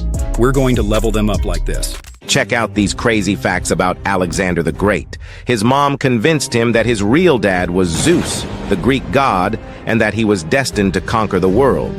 During his conquests, he encountered the Gordian knot, which legend said could only be untied by the future conqueror of Asia. When he couldn't untie it, Alexander simply cut it with his sword. Problem solved. And here's the wildest part. After his death, Alexander's body didn't decompose for days, making people think he was a god. But modern scientists believe he wasn't dead at all. They think he had a neurological disorder that left him paralyzed, but fully aware. So, history's greatest conqueror was actually buried alive. So how can you create something like this? First, we'll generate our script and images, then move on to the voiceover. After that, we'll transform our images into stunning videos using the Luma Dream Machine. Finally, we'll put everything together using CapCut. So let's get started. The first step is to create our script. I'll show you two techniques you can use. First, we'll go to ChatGPT and ask it to give us some facts about a historical character, in this case, Alexander the Great. From there, we can select one and ask it to craft a 30-second engaging story. The second option is to find a popular video on YouTube and use the YouTube summary with ChatGPT and Claude Chrome extension to extract the transcript. Now that we have our transcript, we can ask ChatGPT to paraphrase the story and provide 10 or more prompts for generating our images. To keep our character consistent, we'll get a detailed description from ChatGPT and create our final prompt from it. Next, we'll paste the prompt to generate our image and grab the Gen ID, which we'll use for future generations. Let's test the consistency by creating an image of our Alexander on a horse and a few more. As you can see, ChatGPT maintains the character's consistency in every scene. We can use this process to generate the remainder of our images. Now that our images are ready, we'll head to 11 Labs to create our voiceover. Let's paste our full story and select a voice character from the available options. For this demonstration, I'll be using Adam, a popular voice character on social media. The next step is to animate our images. Let's head over to Luma Dream Machine and upload our images. For better results, I'll include a short description of each scene and then wait for my generation. Keep in mind that video generation can take a while due to high demand, so I recommend that you create different accounts and upload your other images if you don't want to pay for this tool. Our videos are ready. But as you can see, I had to generate it twice because our character's face seemed to mutate slightly in the first video. But now that we have our videos, we need to find a background music. I recommend 3 ways to find a great soundtrack. First, check out Breaking Copyright. Look for orchestral tracks that are free to use on YouTube. Just remember to credit the creators to avoid any issues. The second option is to generate your own soundtrack. Simply go to Suno AI and create a song. Make sure you check Instrumental and then paste this command to generate your background music. These sounds can be pretty impressive, but you should only use this option if you're willing to invest, as the free version of Suno doesn't include commercial rights. The final option is to grab a free track from YouTube's audio library. I'll leave a list of my favorite soundtracks from the YouTube audio library that would be great for historical videos in the resource channel on my Discord server. You can also find prompts and other resources I use in my videos on the server. The link is on my channel page. Now it's time to compile our video. Let's import our clips, background music, and voice into CapCut and add them to our timeline. We'll increase the volume and arrange our clips according to the flow of our story.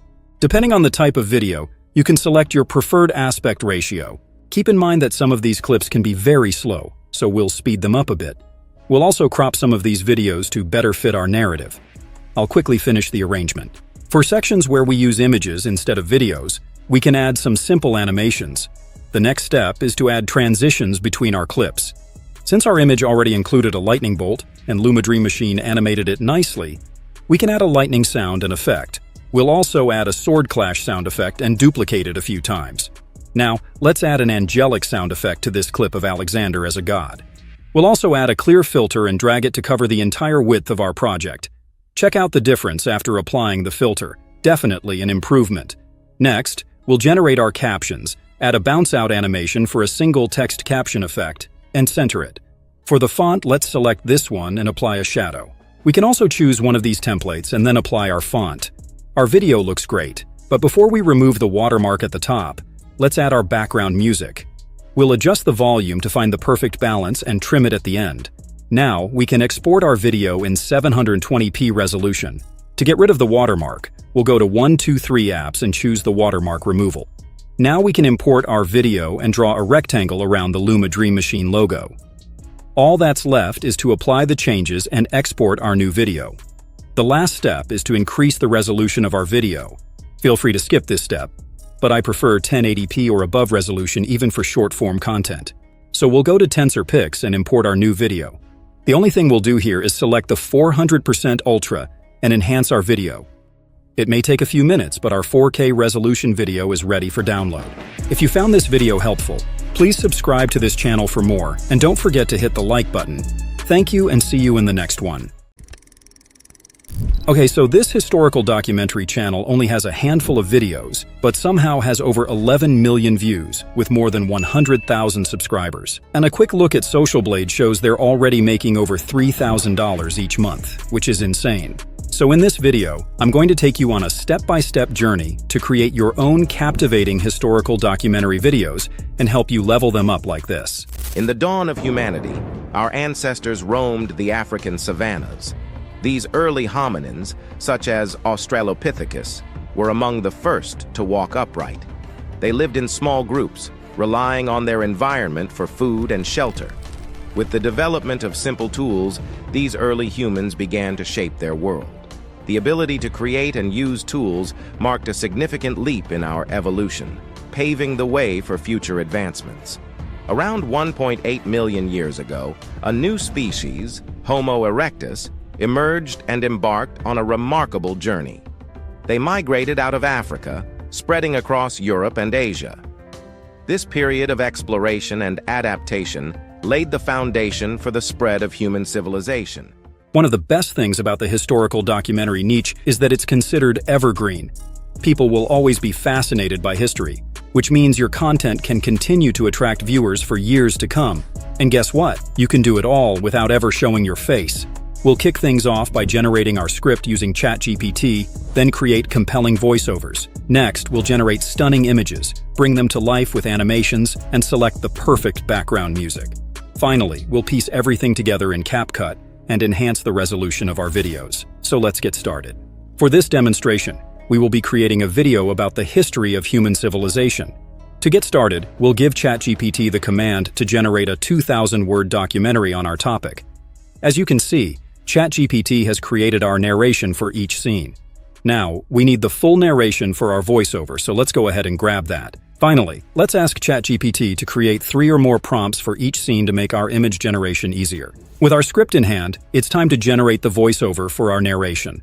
We'll start by copying our narration from ChatGPT and heading over to 11 Labs. While 11 Labs isn't entirely free, their generous free monthly plan offers plenty to get you started. You can choose from a variety of available voiceovers or explore the thousands of voices in their extensive voice library. To make things even simpler, I recommend checking out my detailed video where I sift through over 2,000 English voice characters to highlight my top picks. This will save you time and help you find the perfect voice for your documentary. For this demonstration, we'll be using Adam, a popular voice on social media. Keep in mind that longer scripts can sometimes sound weird, so I recommend pasting shorter sections at a time. Around 500 characters per generation works well for me, though some suggest up to 700 characters. With our voiceover ready, it's time to move on to the visuals. In this demonstration, I'll show you both free and paid methods for creating images. In the case of free users, I recommend Leonardo AI or Microsoft Copilot to generate your images. For those using Leonardo AI, start by selecting the Leonardo Lightning preset and choosing your preferred aspect ratio. In our case, 16:9 for our long-form video. Next, copy the prompts we generated from ChatGPT and paste them individually into Leonardo AI.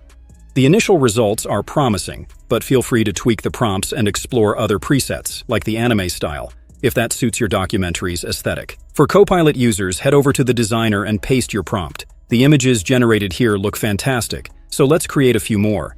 However, note that Copilot provides square aspect ratio images for free users. Since we need landscape-style images for our long-form video, we'll use Adobe Firefly's Generative Expand feature. Upload your image to Firefly, select Expand, and then choose Widescreen. Keep in mind that Firefly typically adds their watermark at the bottom left side, so let's use the handles to extend that side of our image. Now let's hit Generate and check out the final results. All 3 options look fantastic, so we'll pick one and download it. The last step is to remove Firefly's watermark. We'll head over to Adobe Image Resizer and import our image. Now let's select YouTube and choose the appropriate aspect ratio. We can drag our image until the Firefly logo is no longer visible. Once everything looks perfect, our landscape-style image is ready for download. For paid users, we'll be using DALL-E. However, feel free to use your preferred image generator. Let's paste our prompt and include the aspect ratio. The image looks great, but let's grab a close-up view. We'll repeat this process until all of our images have successfully been generated. The next step is to animate our images. For that, we will be using Luma Dream Machine. Keep in mind that Luma Dream Machine isn't completely free, but they do offer 30 free generations monthly. Unfortunately, it can be quite slow for free users, so I recommend paying for the tool if possible. Alternatively, you can create multiple accounts and run additional generations like I did. Now let's upload our image and include the prompt we used to generate it. We can also add our preferred action and then wait for our video to be ready. Our short video looks great, so we'll repeat this process for the rest of our images. Before we move on to editing, we need to find the perfect soundtrack for our documentary. We can ask ChatGPT to help us identify the best types of music that will enhance our documentary's atmosphere. As you can see, ChatGPT has provided us with a detailed list of genres to consider for each scene. Let's start with the first recommendation, epic orchestral, and see how it complements our visuals. For free users, I recommend grabbing a few tracks from the YouTube audio library, or visiting Breaking Copyright to select the genre you need. Choose a track that is free to use on YouTube, and always remember to credit the artist to avoid any issues. For paid users looking to elevate their documentary, I recommend using Suno to create custom soundtracks. The service is reasonably priced, and you can simply select Instrumental and paste your copied text.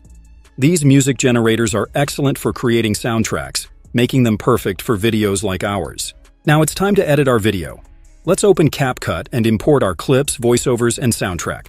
First, we'll add our voiceover to the timeline and arrange the clips to match the flow of our story.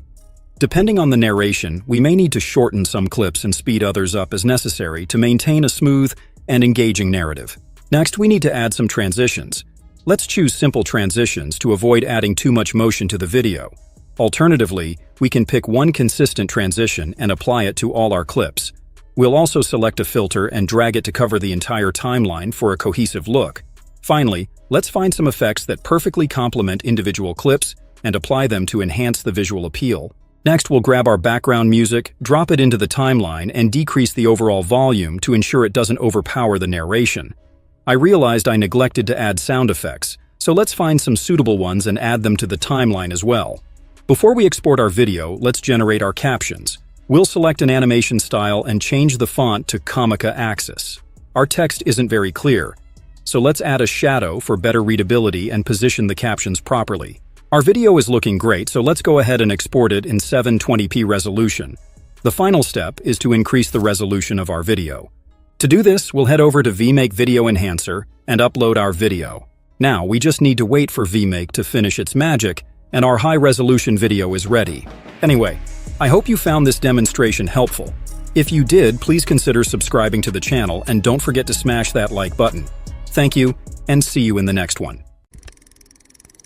Alright, so imagine this. A one-year-old channel that's already making more than $15,000 each month from ads alone. And what's even more impressive is that these are some of the easiest videos you can ever make. It doesn't require you to show your face or any fancy editing and can be done with completely free tools. Think this sounds too good to be true? Check out this channel with a logo that looks like it was drawn by my 5-year-old niece, but somehow has over 500,000 subscribers from just a handful of videos. And what's even more interesting is that none of their videos, except the most recent ones, has anything less than 200,000 views. All this channel is doing is just creating simple explainer videos on any interesting or trending topics. Oh, and when I say simple, I mean this kind of simple. No out-of-this-world level animations and effects that the rest of us are constantly trying to achieve. But somehow, they're getting comments like these. No sponsors, no intros, just straight to the point, simple and quick. If only more videos were like this. This is the best channel I've ever found. Thanks, algorithm god. And if you doubt that a channel like this can be monetized, think again. The only thing you need in this niche is an interesting video idea, an AI voiceover generator, and some very basic Canva or CapCut editing skills. Yes, it's that simple. And I'm going to make it even simpler by showing you the exact steps you need to create your own explainer channel. We'll do everything from scripting to editing our first explainer video together. By the end of this video, you'll have everything you need to succeed in this space. We'll first take a look at how we can create this style of video using Canva. And for those who want to level it up with some effects and animations, we'll create one in CapCut as well. As a bonus, I'll even show you how to get access to the icons they used in the video we'll be modeling. Keep in mind that you can find the resources for this and all of my videos in the resource category on my Discord server. The link will be in the description or on the channel page. I only ask that you stick with me till the end, and also hit the like and subscribe buttons if you find the video helpful. So let's get started. The first thing we're going to do is to create our script. For that, I'll show you two methods using ChatGPT. We'll head over to ChatGPT and ask it to generate some political ideologies. Now, we need a brief description for each of these ideologies, so let's go ahead and generate that as well. This looks good, and we can definitely use it for our video. Now, let's take a look at the second method. This isn't recommended, but for this demonstration, we're going to grab the transcript from this video. Let's first install the YouTube summary with ChatGPT and Claude Google Chrome extension, and then go back to our selected video. Now, we just need to hit this button, and the extension will grab the full transcript from the video. Now, let's copy the transcript and ask ChatGPT to paraphrase it. I recommend just using this transcript transcript as inspiration or for some pointers instead of simply paraphrasing another video. We need it in a narration form so we can give that command as well. The next step is to create our voiceover. So let's copy part of our script and paste it into the text-to-speech. Keep in mind that longer script generations can sound weird, so I typically do a maximum of 500 characters per generation. We can select one of these voices, but I prefer something from the voice library. Ordinarily, we could test out a few voices from here, but I already have a cheat book here, so I'll quickly choose a voice character and add it on 11 Labs. Let's go ahead and generate our voiceover. Now that we have our voiceover, we can begin the video editing. To show how easy it is to make these videos, we're first going to create it using Canva and then follow up with CapCut. So let's go to Canva and create a blank 1920 by 1080 video. The first thing we're going to do here is add our voiceover. Canva has a wide array of stock graphics, so we don't need to leave the app for a majority of our images. Since the icons from the video we're modeling look good, let's go to the same website and grab them. We'll select the ideologies category and use the browser search to easily find conservatism, which is our first ideology. Let's open the first one in a new tab and see. This image looks good, so let's go ahead and download it. Next, we'll search for socialism and open this one. The image looks good, but we'll have to remove the background. Make sure that you credit this website if you decide to use their images. One of our images has a background, so let's remove it. Canvas Pro users can easily remove background from images, but free users like myself will need to use PixelCut Background Remover. Simply drop the image and wait for the software to do its magic. As you can see, PixelCut has done a great job with this image. Now let's go back to Canva and import our images. We'll arrange them based on our narration and add our text. We need to change the font, so let's choose Comic Sans.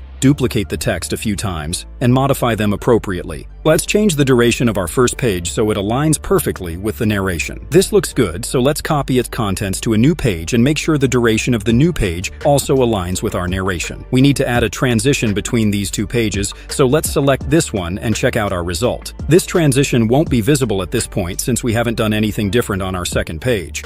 What we're going to do now is to group everything on this page and then scale it till only these two ideologies are left on the screen. Let's also group the contents on our first page as well. Next, we will create a new page, add the image for our first ideology, and then the title. The best thing about Canva is that we get access to a bunch of graphics even for free users. Let's add this oval shape, scale it, and change the color to red. We also need to add a line, so let's grab one and change both the weight and color. Now let's duplicate the page and remove these shapes from the previous page. We'll make sure the duration aligns with our narration and duplicate the page a second time. The only thing we're going to do on this slide is to add this word and modify the page duration. Now we simply need to duplicate our page again, delete these, and find some cool graphics that align with our narration. The rest of our video on Canva will follow this same process, so let's go ahead and recreate this inside CapCut. The first thing we're going to do is to import our voiceover and the images we'll be using for our ideologies. We'll drop the voiceover into our timeline and change the aspect ratio of our project to 16:9. Next, let's grab a white background from the stock materials and add it to our timeline. Now, I'll quickly arrange our images for the first scene. The background makes it difficult to scale some of our elements, so let's replace it with a green one for now. Much better. We'll add our text and choose Comic Sans font here. Now we can scale and duplicate the text for our other ideologies. Our images and text need to align with our voiceover, so let's select them all and decrease their duration. We'll need to also create a compound clip. Now it's time to scale our image at the beginning, so let's add a keyframe, move forward a bit, and then scale the clip till only two of our ideologies remain. This video doesn't need anything complicated, so we won't be adding any fancy animations and effects. Just as we did in Canva, we'll add our image here and include the title. For the shapes, we can grab them from the available stickers, but these are already animated. So what we can do is to go to these two websites, Vecteezy and Flaticon. For simple shapes like a line or a circle, I personally prefer Flaticon. It's simple and you can change the colors directly before downloading. We can also do this with Vecteezy, but that would require using a third tool like Photoshop or Photopea. For those who don't know about Photopea, it's a free online Photoshop alternative with similar features and interface. Let's drop our image and simply add an overlay with our preferred color. Simple as that. All that's left is to export the image as a PNG file. Now let's import our new images into CapCut and arrange them appropriately. For our other images, we'll go back to Vecteezy and download what we need. Always make sure that you've selected PNG format to make things easier. All that's left is to go back to CapCut and add any new images to the story. Repeat this process according to the flow of our story till our video is ready for export. We'll select 2K or 4K resolution, and this is our final result.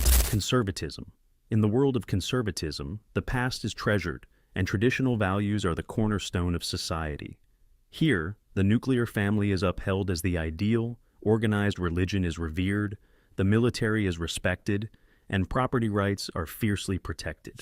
This niche isn't saturated, and as you can see, you don't need to be an experienced editor to create these videos. The tools and techniques we've covered are accessible to everyone, making it easy for you to start creating content right away. However, remember that adding your own unique touch can help you stand out from the competition, whether it's through your style, humor, or a fresh perspective. Anyway, if you enjoyed this tutorial, please subscribe to this channel and don't forget to check out some of my other videos like this one where I talk about some pretty cool viral niches, or this other video where I list some of the top AI tools every content creator should know about. Thank you, and see you in the next one.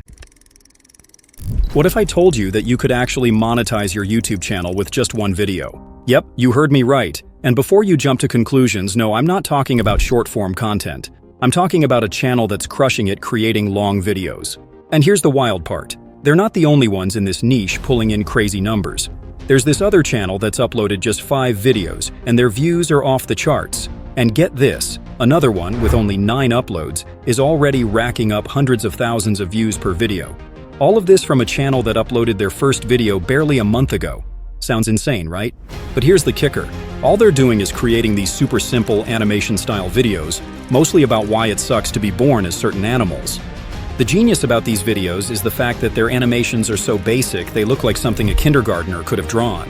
And that's what makes their videos so relatable, funny, and most importantly, educational. Now let's be real. If your drawing skills peaked at kindergarten like mine did, this whole niche probably looks like your worst nightmare.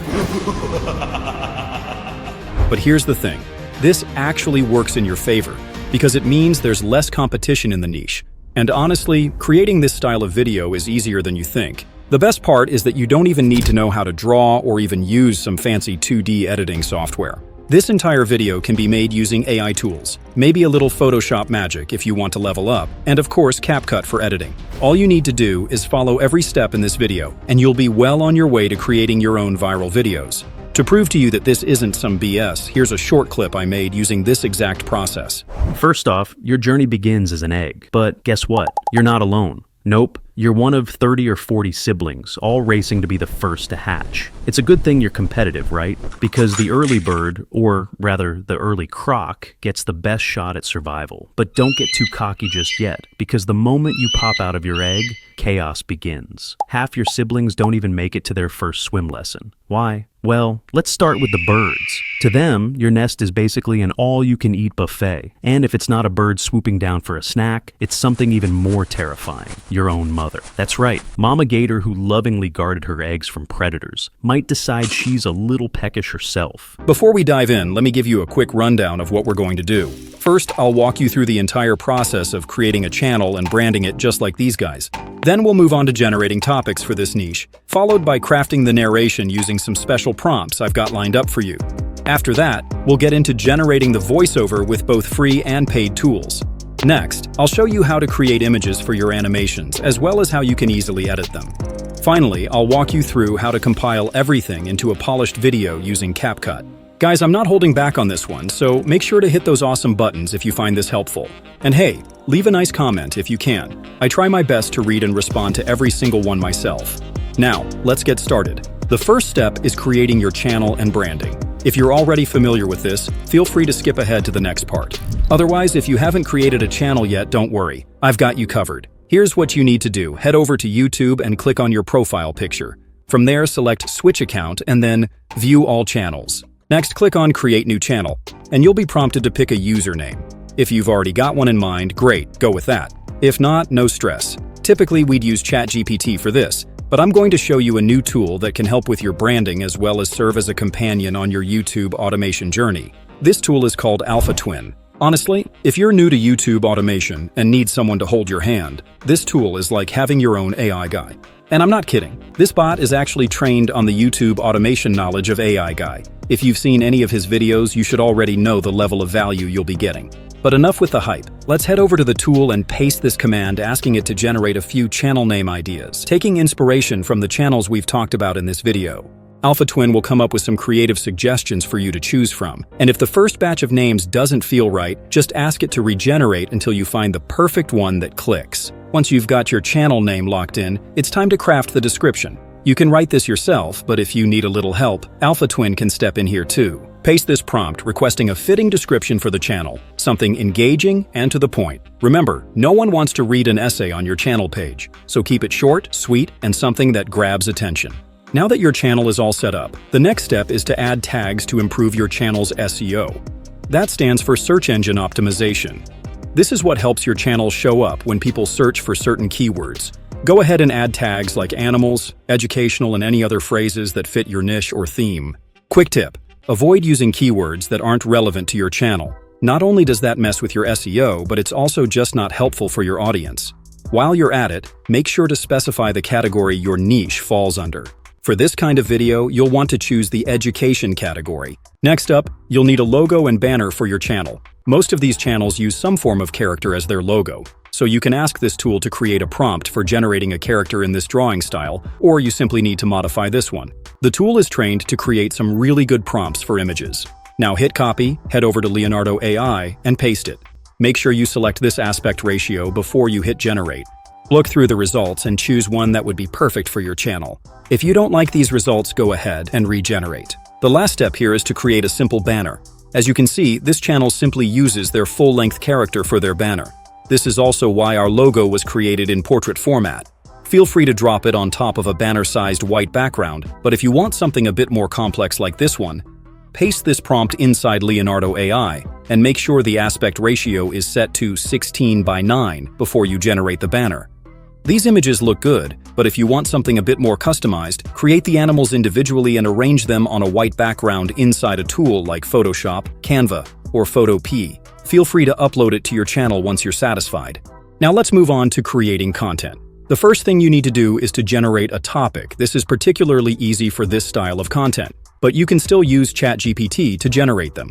All you have to do is simply head over to ChatGPT and paste this prompt. You can find this prompt, as well as every other prompt I'll be using in this video, inside a Google Doc on my Discord server. The link will be in the description and on my channel page. Now simply hit enter, and ChatGPT will generate a list of topics for you. As you can see from here, there are two popular title formats for this style of video. First, there's this one that starts with why it sucks to be born as an animal. Then there's this other one that starts with your life as. Feel free to choose the style you want to focus on for your videos. Once you've decided on the topic you want to go with, the next step is to create your script. Here is where you can run into a bit of a problem. The typical length for this style of video is more than 8 minutes. However, you'll notice that the narration ChatGPT gives is typically around 1,100 words, which isn't enough. You need a word count of about 2,000. But don't worry much about this, as I've created 3 separate prompts to help get the job done for you.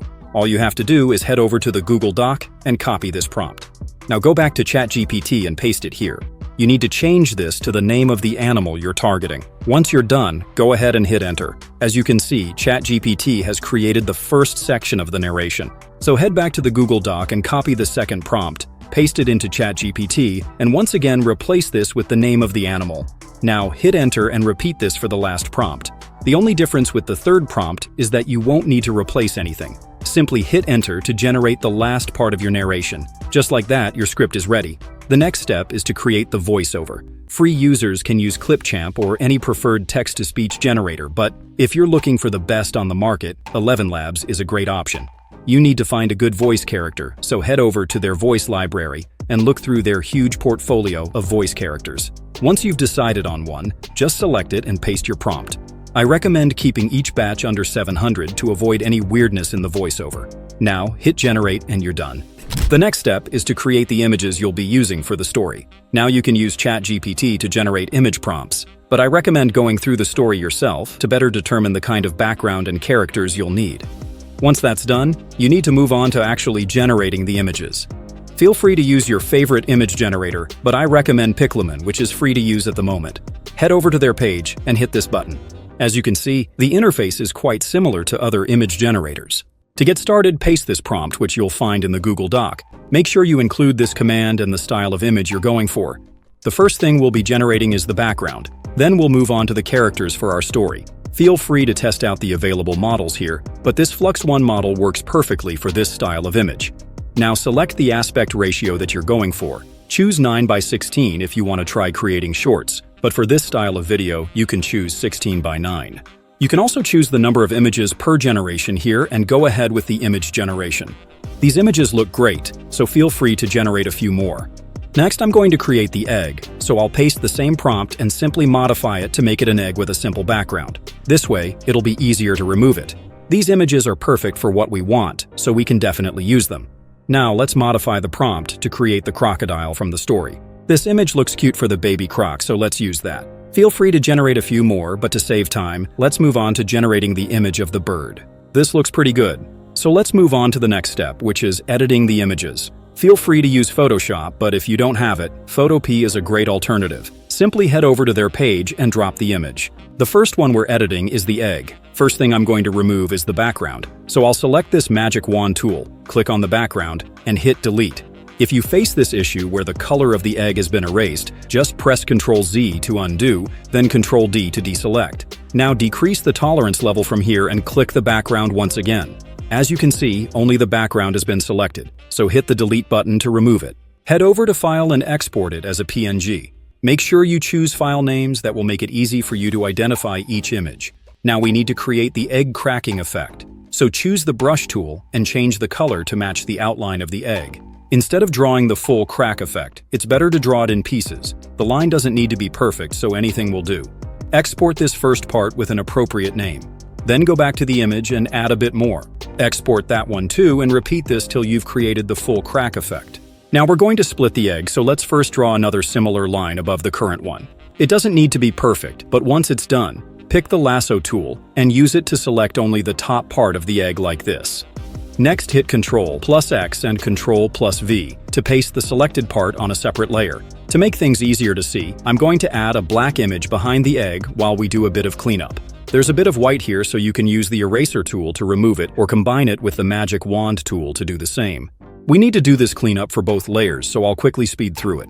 Once everything is done, we can get rid of the black background. Now we need to create an effect for the middle of the egg.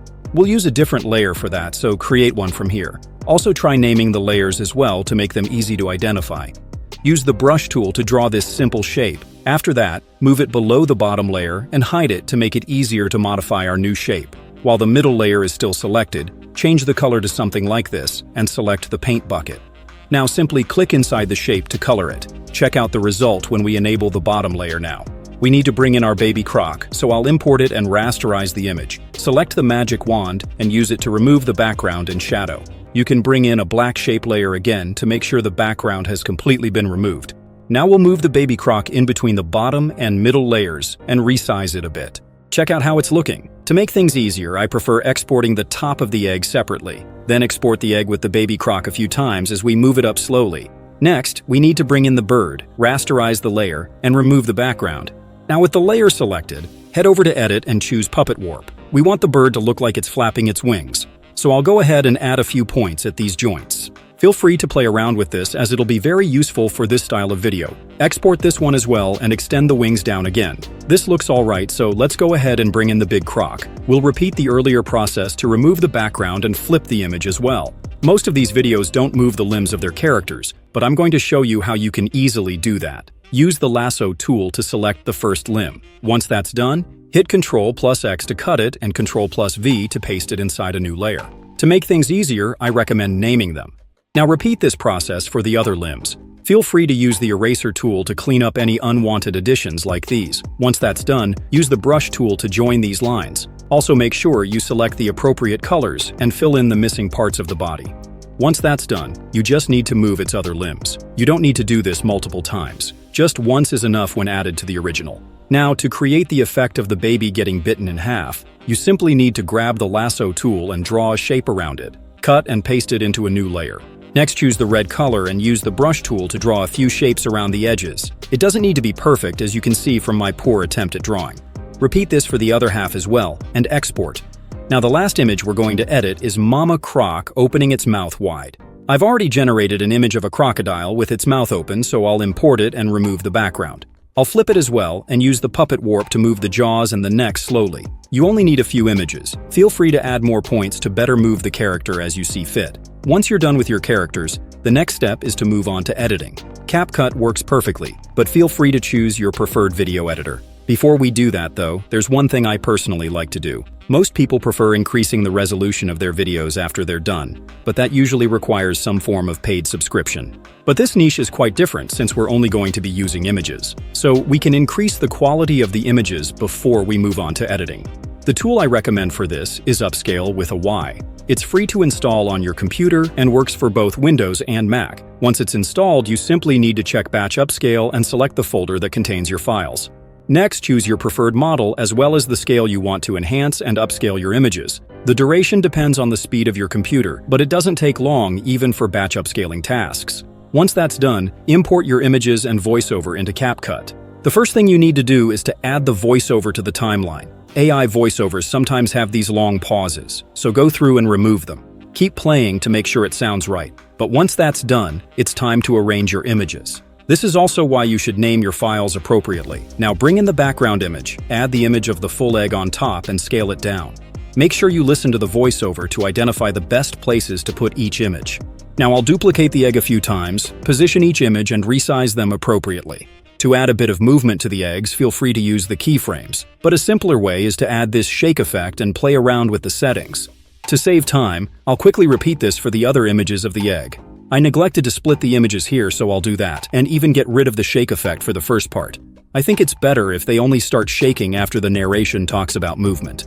We'll be focusing on this particular egg, so I'll split it and bring in this first image of the egg crack. Instead of resizing each new image to match up with the original image, it's a lot easier to create a keyframe for that image and simply copy-paste it on any new layer. As you can see, this makes things a lot simpler.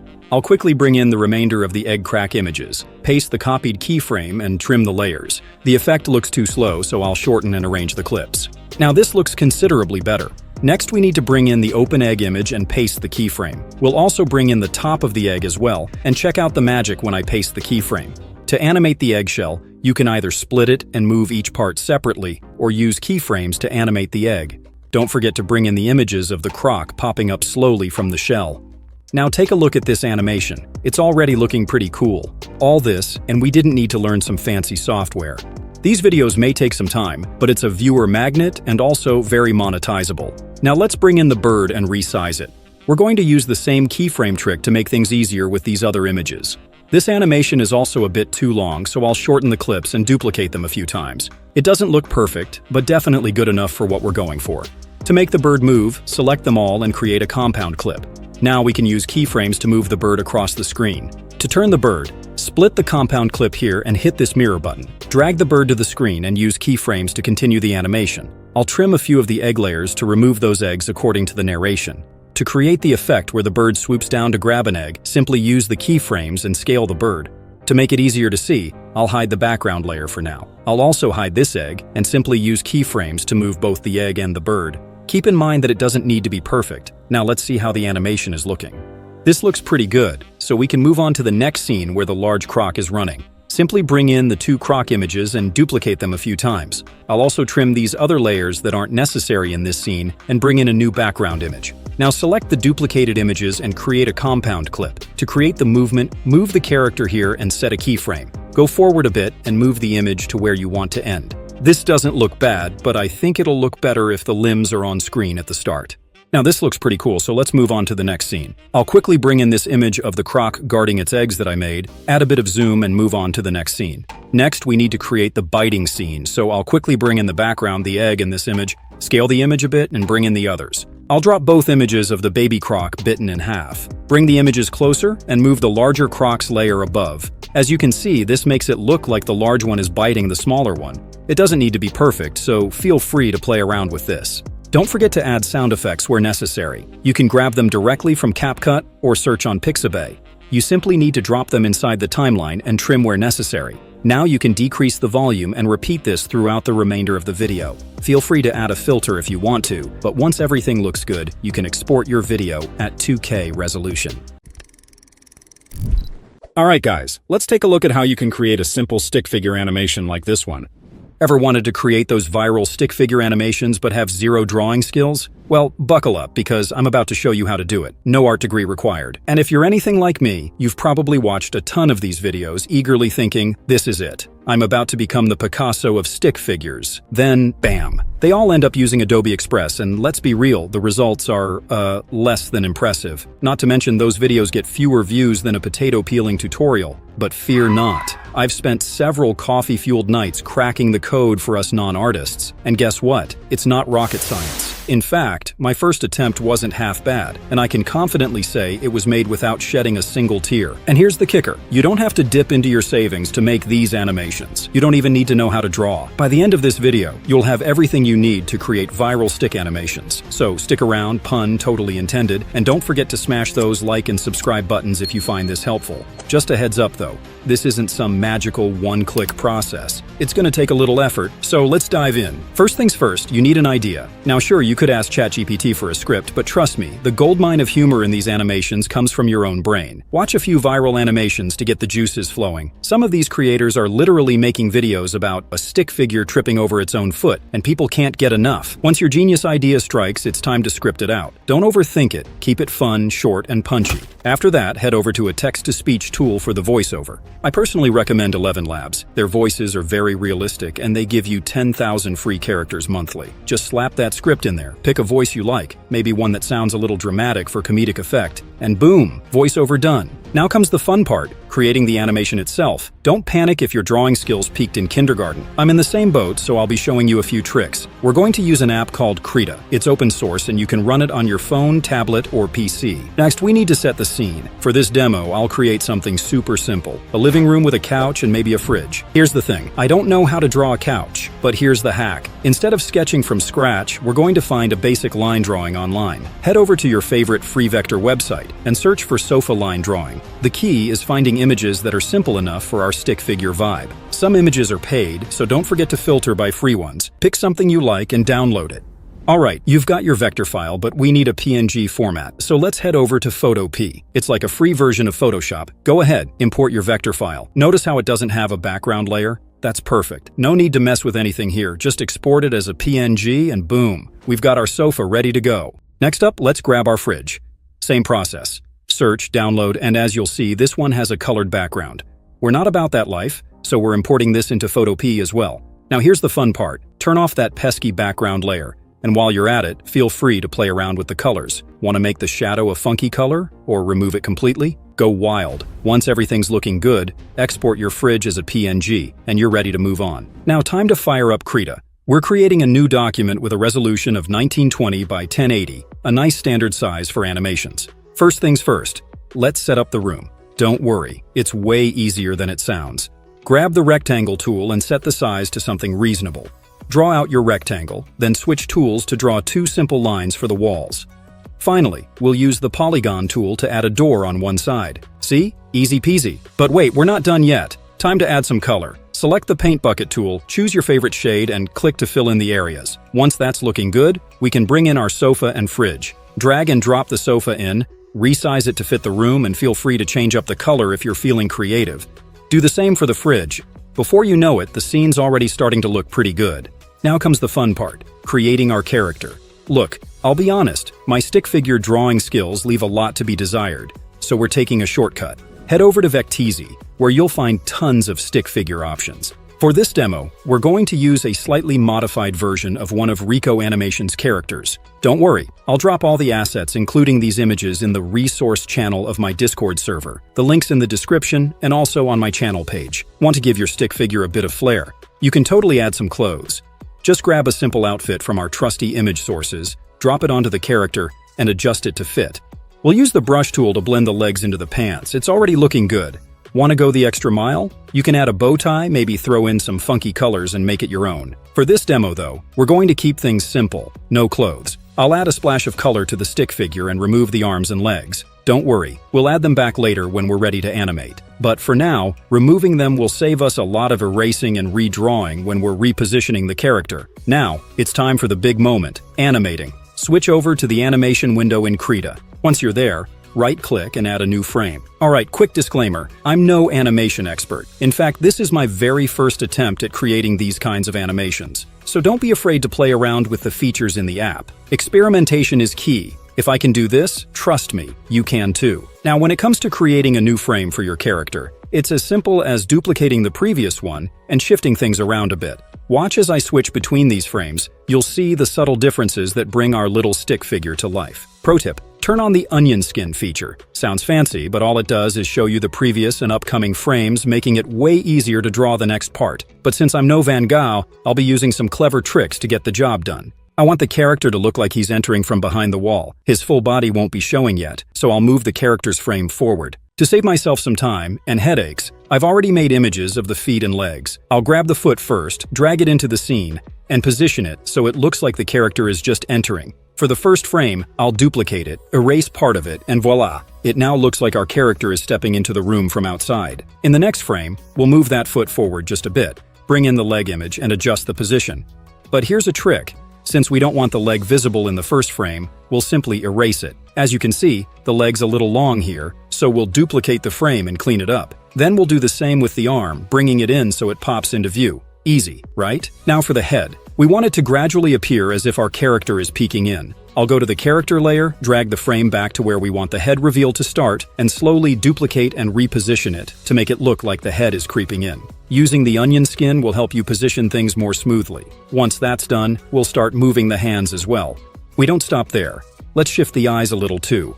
I'll erase the old eyes and draw new ones with the brush tool. Just make sure you've got the right size and color, then click where you want the eyes to go. As you can see, you don't need to be a master artist to create something cool. We're just repositioning and erasing things here and there. As we move forward, we'll continue adjusting the character's body, arms, and legs. And to make it look like our character is bending their knee? Simple, just shorten the leg, reposition it, and use the brush tool to connect the dots. Easy as that. Alright, time to speed things up a bit as we finish up the movement. Now, let's tackle the next challenge, how to make our stick figure speak. I tried creating some lip movement myself, and honestly, the result wasn't half bad. But we need something a bit more presentable, so I went ahead and created a few different versions of the character with various lip movement styles. Let's import the first one. We only need the mouth here, so let's clean up the rest. Once that's done, we'll reposition the mouth and align it with the character. Since we only want this particular lip movement to last a few frames, we'll adjust the duration here. Now we'll repeat the process with the other lip movement styles I created. And check it out. The result actually looks pretty decent. For a first attempt at animating lip movement, this could almost pass as a good animation. So if you're sitting there thinking you can't do this, trust me, if I can do it, anyone can. Now if you want to add a voiceover to your animation, it's super easy. Just hit this button, upload your file, and boom. Instant voiceover. Alright guys, let's take a look at how you can create a simple stick figure animation. However, there's one tiny issue with this tool. There's not a lot of flexibility when it comes to editing or repositioning the voiceover within the animation itself. My recommendation? Use this tool to do the animation, and then jump over to something like CapCut to add and fine-tune your voiceover. If you need to change the length of your animation, you can tweak the frames per second and the duration right here. Once you're happy with everything, it's time to render the animation. Just go over here and hit Render Animation, choose Export as Video, and select your preferred file format. Hit this button and voila, your animation is ready. Now if you're curious about how I built this faceless channel, make sure to check out this video where I go over everything you need to create a monetizable faceless channel. Let's face it, one of the biggest headaches in making AI-generated videos is keeping multiple characters consistent throughout different scenes. It's frustrating. Just when you think you've nailed it, a character suddenly looks completely different. But the truth is that AI-generated videos are gradually becoming the norm on social media. Take a look at channels like these that are raking in jaw-dropping numbers from telling stories with the help of AI. However, they all face the same issue. The stories they tell are limited since creating multiple consistent characters in a scene has become the bane of AI-generated videos. Midjourney, DALL-E, Leonardo AI, and a bunch of these image generators have made it easy to keep a single character consistent across our stories. But as soon as you throw a second character into the mix, it suddenly looks like the AI stops listening to instructions. So what do most of us do? Well, we've had to resort to the old trick of creating the characters separately, slapping them onto a background, and calling it a day. Yeah, not exactly ideal. In this video, I'm going to show you how to keep multiple characters consistent across various scenes in your story. Keep in mind that this process isn't perfect at the moment, but you can get some pretty impressive results this way. Here's the plan. First, we're going to dive into generating videos with consistent characters using simple text prompts. Next, we'll cover how to generate images featuring your characters, where they'll actually look like themselves from one scene to the next. And finally, we'll bring those characters to life with our preferred image-to-video generator. Ready? Let's dive in. First, we need a story. Let's head over to ChatGPT and ask for a short story involving two kids named Anna and George. Quick tip, always make sure that your characters are named if you're working with the same ones. Check this out. ChatGPT has given us a simple adventure story involving our characters. But hold on, we're not done yet. Now, we need detailed descriptions of these characters. What do they look like? What are they wearing? For this part, I recommend opening another tab to keep things organized. You don't want your prompts all jumbled up with your story. We'll craft detailed descriptions for each character, and I'll be showing you exactly how to do it step by step. The first thing we'll do here is to paste this prompt. Don't worry, I'll be leaving this and every other prompt I'll be using inside a Google Doc, which can be found in the resource channel of my Discord server. The link will be in the description and on my channel page. This prompt is simply asking ChatGPT to create the description for our characters, and also create the prompts for each scene based on the information I'll be providing later. We'll quickly paste our story here, and wait for ChatGPT to do its magic. As expected, ChatGPT has given us a solid description of our characters. Now, we want these descriptions turned into prompts. So let's grab the prompt for our first character. In this case, it's George. GPT may attempt to generate the image on its own if you're on any of the paid plans. So, you need to paste this command to stop that from happening. Next, we'll do the same for Anna, our second character.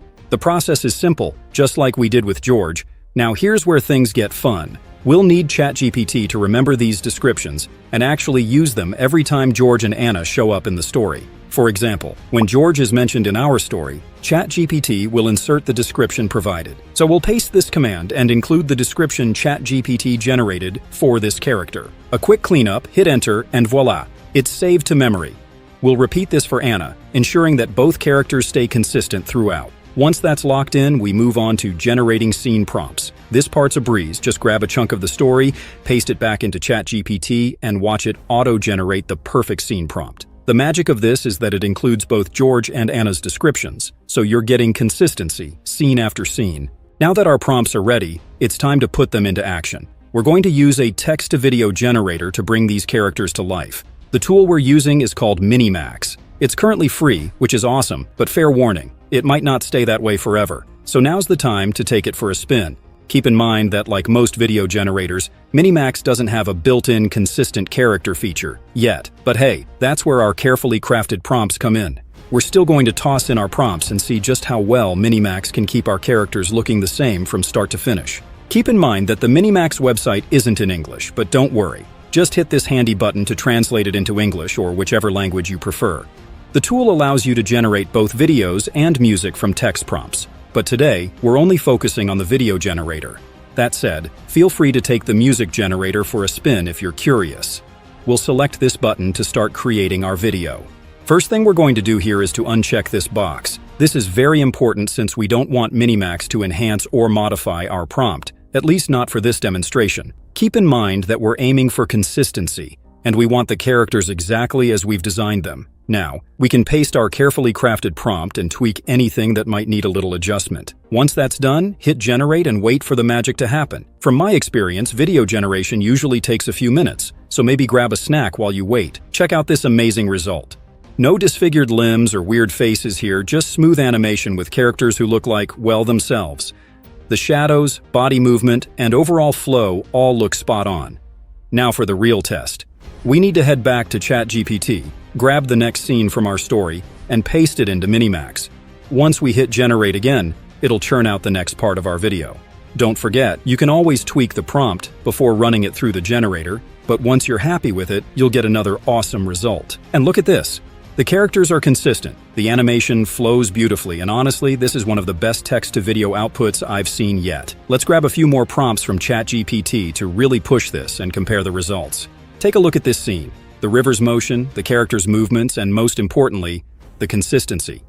Everything is just looking good except for this minor issue with George's shirt, which seems to change between scenes. It's subtle and might fly under the radar for most viewers, but as these AI tools evolve, I'm sure we'll be seeing even more refined results soon. This looks good, so we can move on to learning how to do this with image generators, and then animate them using our preferred video generator. Now, I'll be honest, this process isn't perfect yet, especially with clothing and hairstyles, but the results can get you something close. For this demonstration, we'll be testing our prompts with two popular tools, DALL-E and Midjourney. Let's kick things off with DALL-E. We'll paste our prompt into a new window, making a few slight adjustments to refine the details. Now we have our first image with both characters. So far, so good. But here's where things get interesting. We need to see if GPT can maintain character consistency across multiple images. To do that, we'll copy the next scene from our story and paste it back into DALL-E. Feel free to clean up any extra details before you generate the next image. Now let's take a look at the result. We'll compare the new image with the first one. The first character looks pretty similar, but the clothing and hairstyles for the second character are a bit different.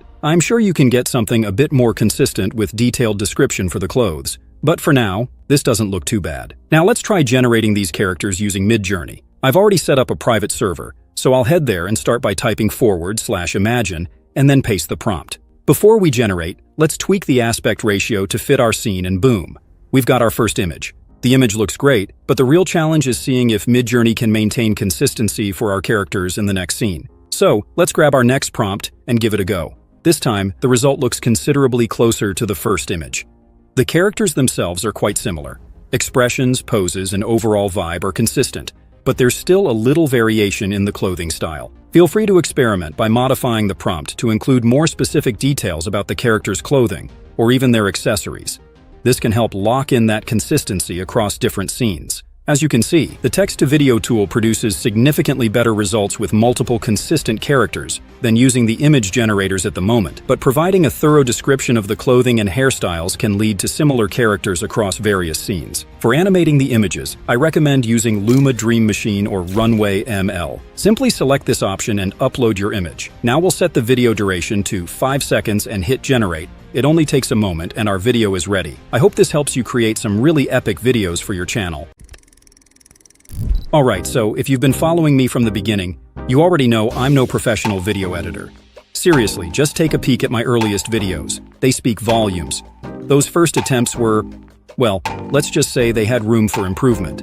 But fast forward a few months and I can confidently say my editing game has leveled up significantly. So, in this video, I'm going to pull back the curtain and show you exactly how I edit videos like the one you're watching right now. And here's the best part. We'll be using CapCut, which is absolutely free on both mobile and desktop. So, let's jump right in. First, we'll take a quick tour of CapCut's interface. I'll start by dropping a video of my avatar into the timeline. One cool thing about CapCut is that it automatically sets the aspect ratio based on your first clip, which is super convenient. But don't worry, you can always manually adjust the aspect ratio to fit your desired screen size. For YouTube videos, we'll stick with the 16:9 aspect ratio, while for Shorts and TikTok-style videos, the 9:16 ratio is perfect. Now we can easily resize the footage accordingly. There's also a handy icon to enlarge the player, which comes in really useful. Alternatively, we can pinch the trackpad to zoom in or out. On the right sidebar, we can scale any selected video or image to any preferred size. And here's a pro tip. To use keyframes to create a smooth zoom effect, just click the diamond icon at the point where you want the image to start increasing in size, then move forward to where you want it to be the largest. Now you can easily increase or decrease the size of your video, and CapCut will automatically add the keyframes for you. Watch as our video starts to scale up at the first keyframe and maxes out at the second. To make this transition even smoother, right-click the clip and select Show Keyframe Animation. Then select each keyframe and change the joint into a curve. Let's do the same for the other keyframe and see how it looks. Now check out that zoom effect. Much smoother, right? Just remember, if you move the keyframes after adding the curves, you might need to tweak them a bit to keep everything looking seamless. No worries though. Just go back and use the handles to adjust the curves. As you can see, our zoom animation is working perfectly now. Once we're done, we can hide the keyframe animation. And we can also remove the zoom effect simply by selecting the keyframe and hitting the delete key. Easy peasy. Now let's dive into CapCut's Remove Background feature. This tool is pretty powerful, sometimes a little too powerful. As you can see from this example, it completely removed everything including the laptop, leaving only the person. In case you're working with a green screen or a colored background, I recommend using the chroma key instead. The auto removal tool might not give you the best results in those cases. Let's use the color picker tool to select the color we want to remove and adjust the intensity. See how easy that was? Now we can overlay this on top of another video seamlessly, whereas before, the green screen was blocking the background. If a video is too slow, we can quickly change the speed from the right sidebar, or simply place the cursor at the top corner of the clip where the small shape appears and use it to speed up or slow down the video. Simple and efficient. As you can see, the speed indicator at the right sidebar also moves as we drag the clip. Now, let's dive into the audio. This clip already has an audio track, so we can select it and head over to the audio settings. Here, we can increase or decrease the volume to our liking. Watch as the audio bars move up or down with each adjustment. Plus, we have the option to extract the audio from the clip and modify it separately. This gives us even more control over our sound. One thing to keep in mind is that the golden tips at the top of the audio waves indicate that the sound is a bit too loud at those points. I'll delete this and show you a cool trick. If needed, we can always recover the audio we extracted from the clip like this. Now, let's move on to animations. CapCut offers a variety of options. In animations, out animations, and combo animations that include both. There's a whole bunch of animations to choose from, and the best part is that we can adjust the duration to fit our needs perfectly. Take this half-second slide-up animation, for example. We can extend it to 4 seconds or even longer, just like this. The same goes for out animations. As you can see, CapCut displays both the in animations and the selected out animations duration. We can tweak the out animation and watch as the arrow on the clip changes to reflect the new duration. This visual cue is super helpful in pinpointing exactly where these animations should occur, making our editing process smoother and more precise. Now let's check out the combo animations. These animations are incredibly flexible, allowing us to apply them at the beginning, middle, end, or even throughout the entire video. The line at the bottom of the clip shows exactly where the animation is taking place. Always make sure to play back and see how it looks because some animations might not work well in the middle of a clip. And the best part? All of this is completely free in CapCut, so feel free to experiment and get creative with your edits. The last tool on the right sidebar is the adjustment panel. Unfortunately, I typically refrain from using those since I prefer the use of filters. Now let's dive into some of the free stock materials available in CapCut. We can grab any of these and use them as a background. Great for when we need a cool backdrop to showcase a list or highlight something special. CapCut also offers a library of royalty-free music that we can use as background tracks. Plus, there's an impressive collection of sound effects. Just search for the effect we want and select from the available options. Adding text is a breeze too, as we can choose our preferred color and font, or pick from a range of presets and effects. We can even animate the text to make it more dynamic. And we can't forget the stickers. CapCut provides a wide variety of stickers perfect for illustrations and adding a bit of fun to videos. There are so many to choose from, so make sure to click the star button next to your favorites for easy access. Now, let's check out one of my favorite features, effects. The free version of CapCut includes some pretty cool effects that we can simply drag and drop onto our timeline. Experimenting with these can really elevate the video's look and feel. As you can see, the effect applies to everything beneath it. But if you want to apply the effect only to a specific clip, like my avatar, you can drop the effect directly onto that clip. Notice how the effect doesn't impact the clips below or above my avatar. Plus, there are plenty of settings for each effect that you can customize to your liking. In case we click off a clip and need to edit the effect later, we just need to right-click that clip and select Effect. The settings will reappear, and we can tweak them as needed. Keep in mind that you can add multiple effects to your clip or project, but be cautious. Too many effects can make your video hard to watch. Now let's explore transitions. There are plenty to choose from, so let's go ahead and drop one between our clips like this. We can also adjust the duration, making transitions longer or shorter based on preference. Next, let's generate captions for our video. When I first started using CapCut, I manually created captions for my first few videos, which was time-consuming. But now, we can simply generate our captions and then customize them. Add a preset, stroke, or background effect to our captions and even change the color. To make the text stand out, we can add a shadow and adjust these settings for better visibility. We can also choose an effect from the list and add our preferred animation style to the caption. Or simply select one of these cool templates and use the handles to resize our captions. Next, let's explore the available filters. This is all about personal preference and the look we want for our video, so we can drop a filter onto our timeline and extend it to fit the length of our video. As you can see from here, clicking a filter provides a preview of how it looks on our clip before applying it. The last thing here is adjustment, but I prefer simply using the filters. Now that we've covered the basics of CapCut, let's edit a real video. For this demonstration, we'll be using one of my earlier videos in addition to a quick recording of the ChatGPT 4.0 announcement page I just made. Since I already have the audio files from that video, I'll import them along with my avatar and the screen recording into CapCut. First, we'll add the avatar to the timeline. As you can see, the project has automatically taken the avatar's 16:9 aspect ratio, so there's no need to change that.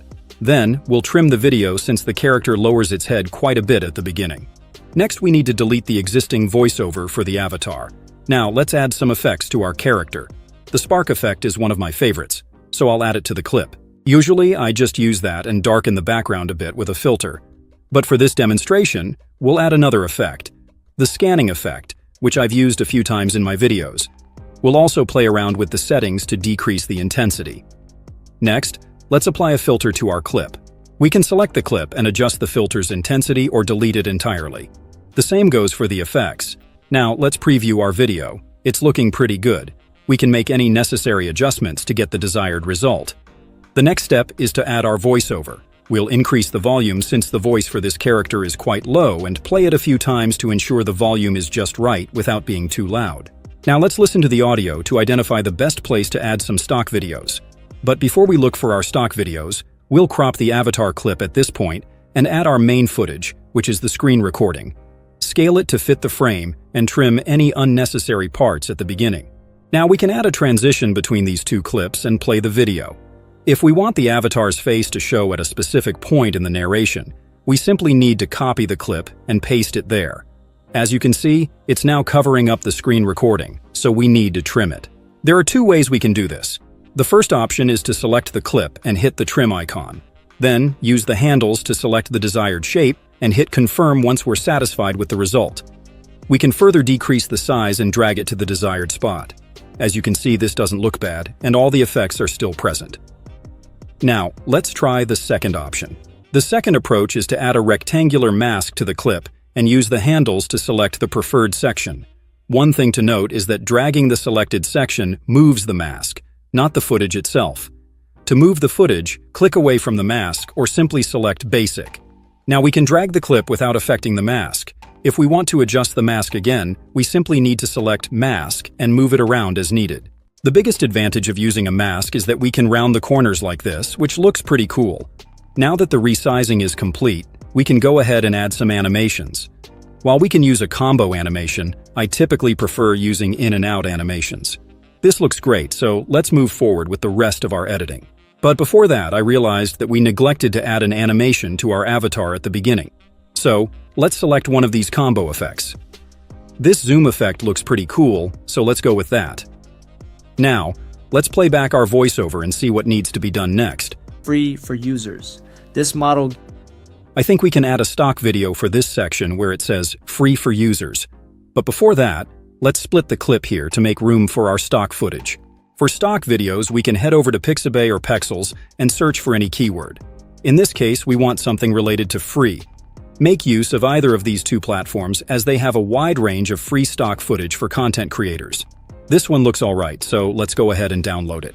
Just a quick tip, some of these videos are in portrait aspect ratio and might not be ideal for landscape videos. Since our video has a landscape aspect ratio, we'll select this one and proceed with the download. Let's not forget to like the video before we return to CapCut. Now we can drag the stock video and drop it between the two clips. Let's resize it to fit the canvas and add a transition. If the stock video is a bit slow, we can increase the speed here and trim it to the desired length. Let's also add a transition between the clips to ensure smooth continuity. We want to highlight something here, so we'll freeze the frame and resize it to the duration we want it frozen. Next, we'll grab a sticker, drop it above the frame, and adjust the duration. This looks good, so let's move on. Instead of highlighting, we might want to use the zoom effect in some cases.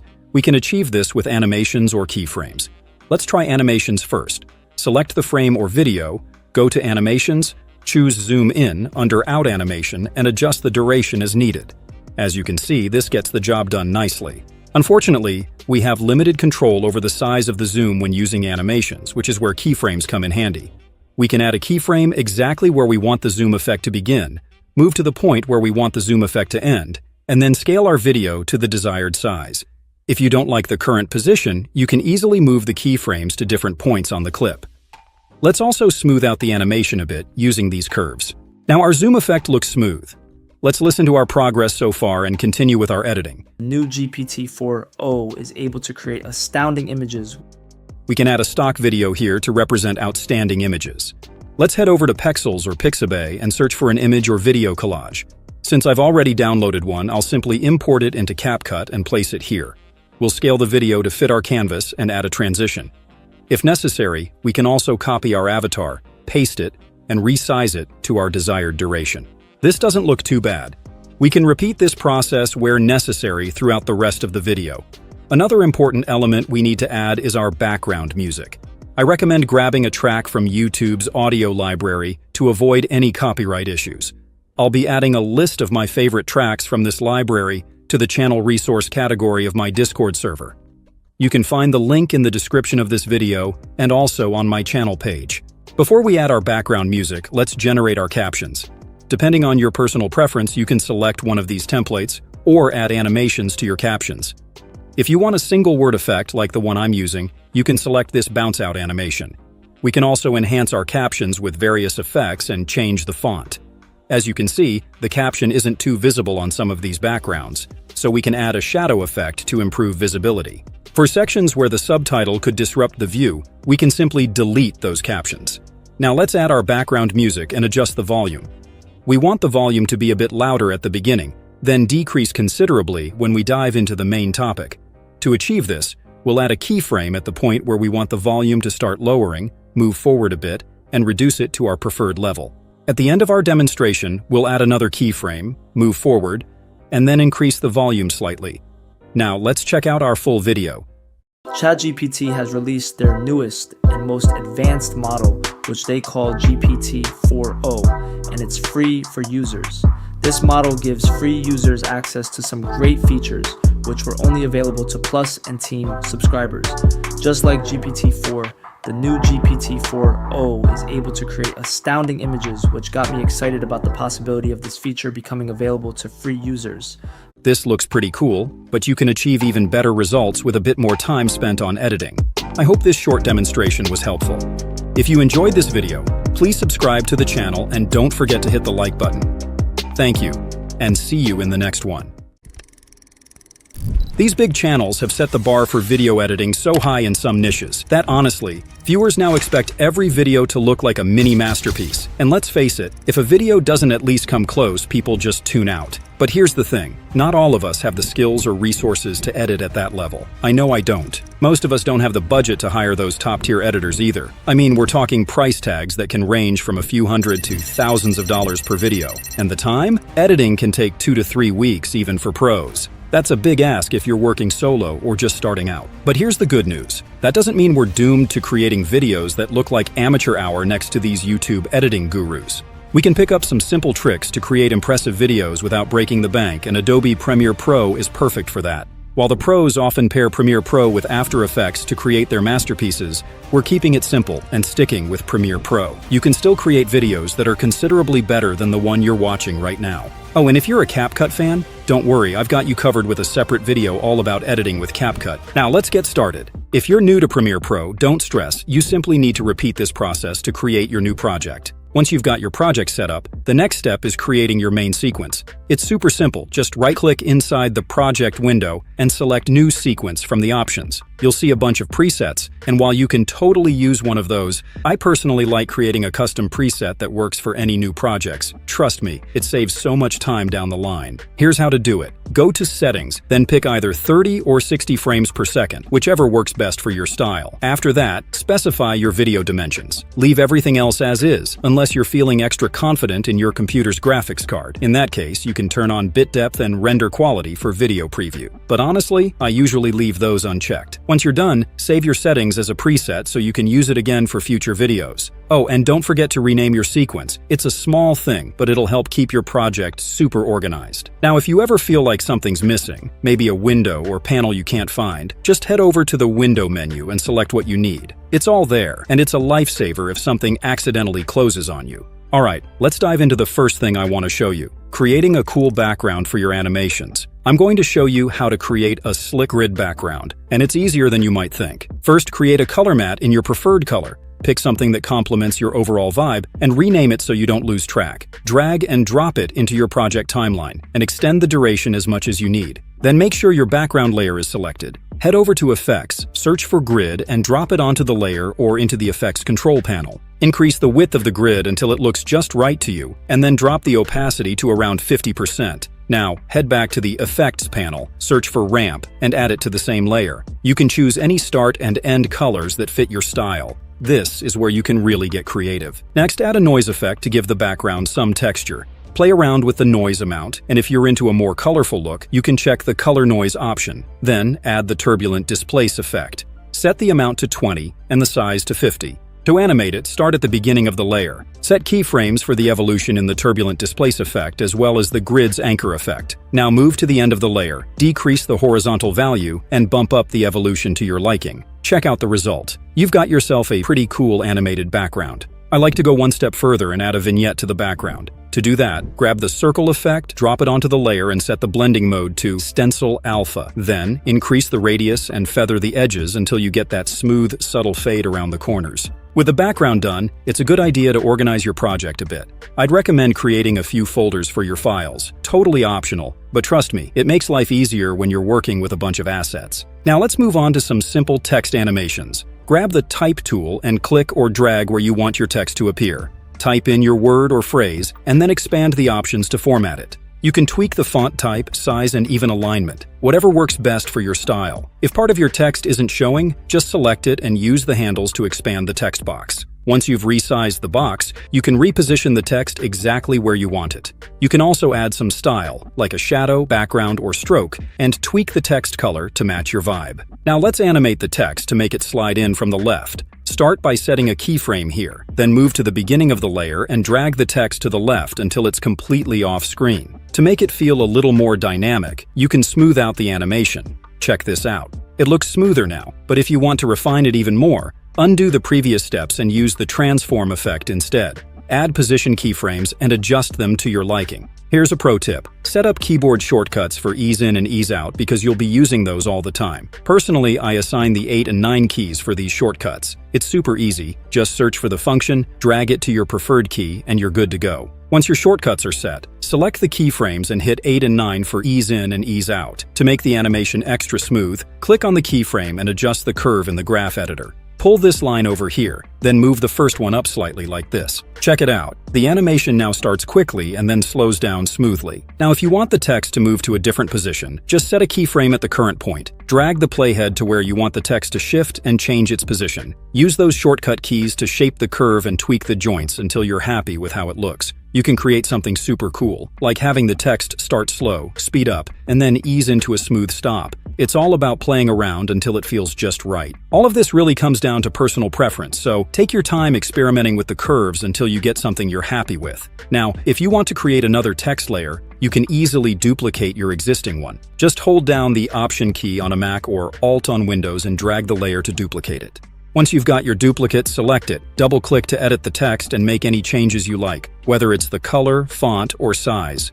Don't forget to set keyframes for the position and smooth them out just like before. Here's the thing though, if the original text is still visible behind the new one, it can make the new text harder to read. To fix this, I like to darken and blur the text in the background. There are plenty of ways to do this, but my go-to is creating a nested sequence for the layer. After nesting, add this effect to the new sequence and set keyframes for the exposure to make it slightly darker. Then, add a blur effect and set keyframes for the blurriness. As you can see, the lower text becomes darker and blurry as the new one comes in, making it easier to see. Another trick for text animations? Motion graphic templates. These are a lifesaver. You can find tons of them online, both free and paid. Just drag and drop them into your timeline, and boom, you've got a professional-looking animation in seconds. You can customize them by changing the text, font, and colors right there in the template. Using these templates speeds up your workflow so much. Feel free to download as many of these as you need for your projects. You can also save time with effects like these. Just drop them on your layer and move the keyframes to the duration you prefer. Simple as that, and you have a nice smooth animation without going through the process of animating it yourself. Another must-have tool for your workflow is Premiere Composer. You can grab this free plugin directly from their website. Once you've got it installed, you can enable the window from here.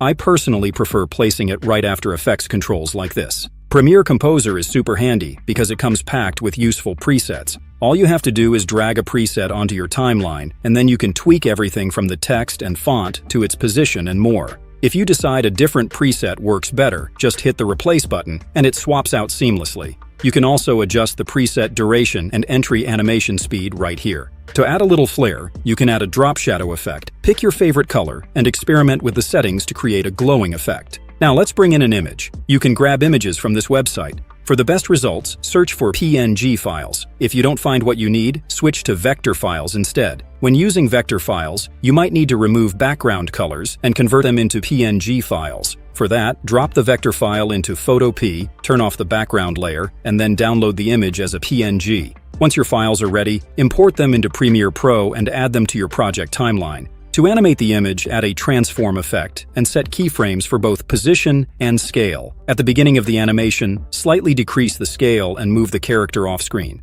It already looks decent, but you can take it to the next level by smoothing out the animation. Use your shortcut keys for ease in and ease out, and then bump up the shutter angle to add some nice motion blur. For an even smoother animation, expand the graph editor. Grab the points and adjust them for a more polished entry animation.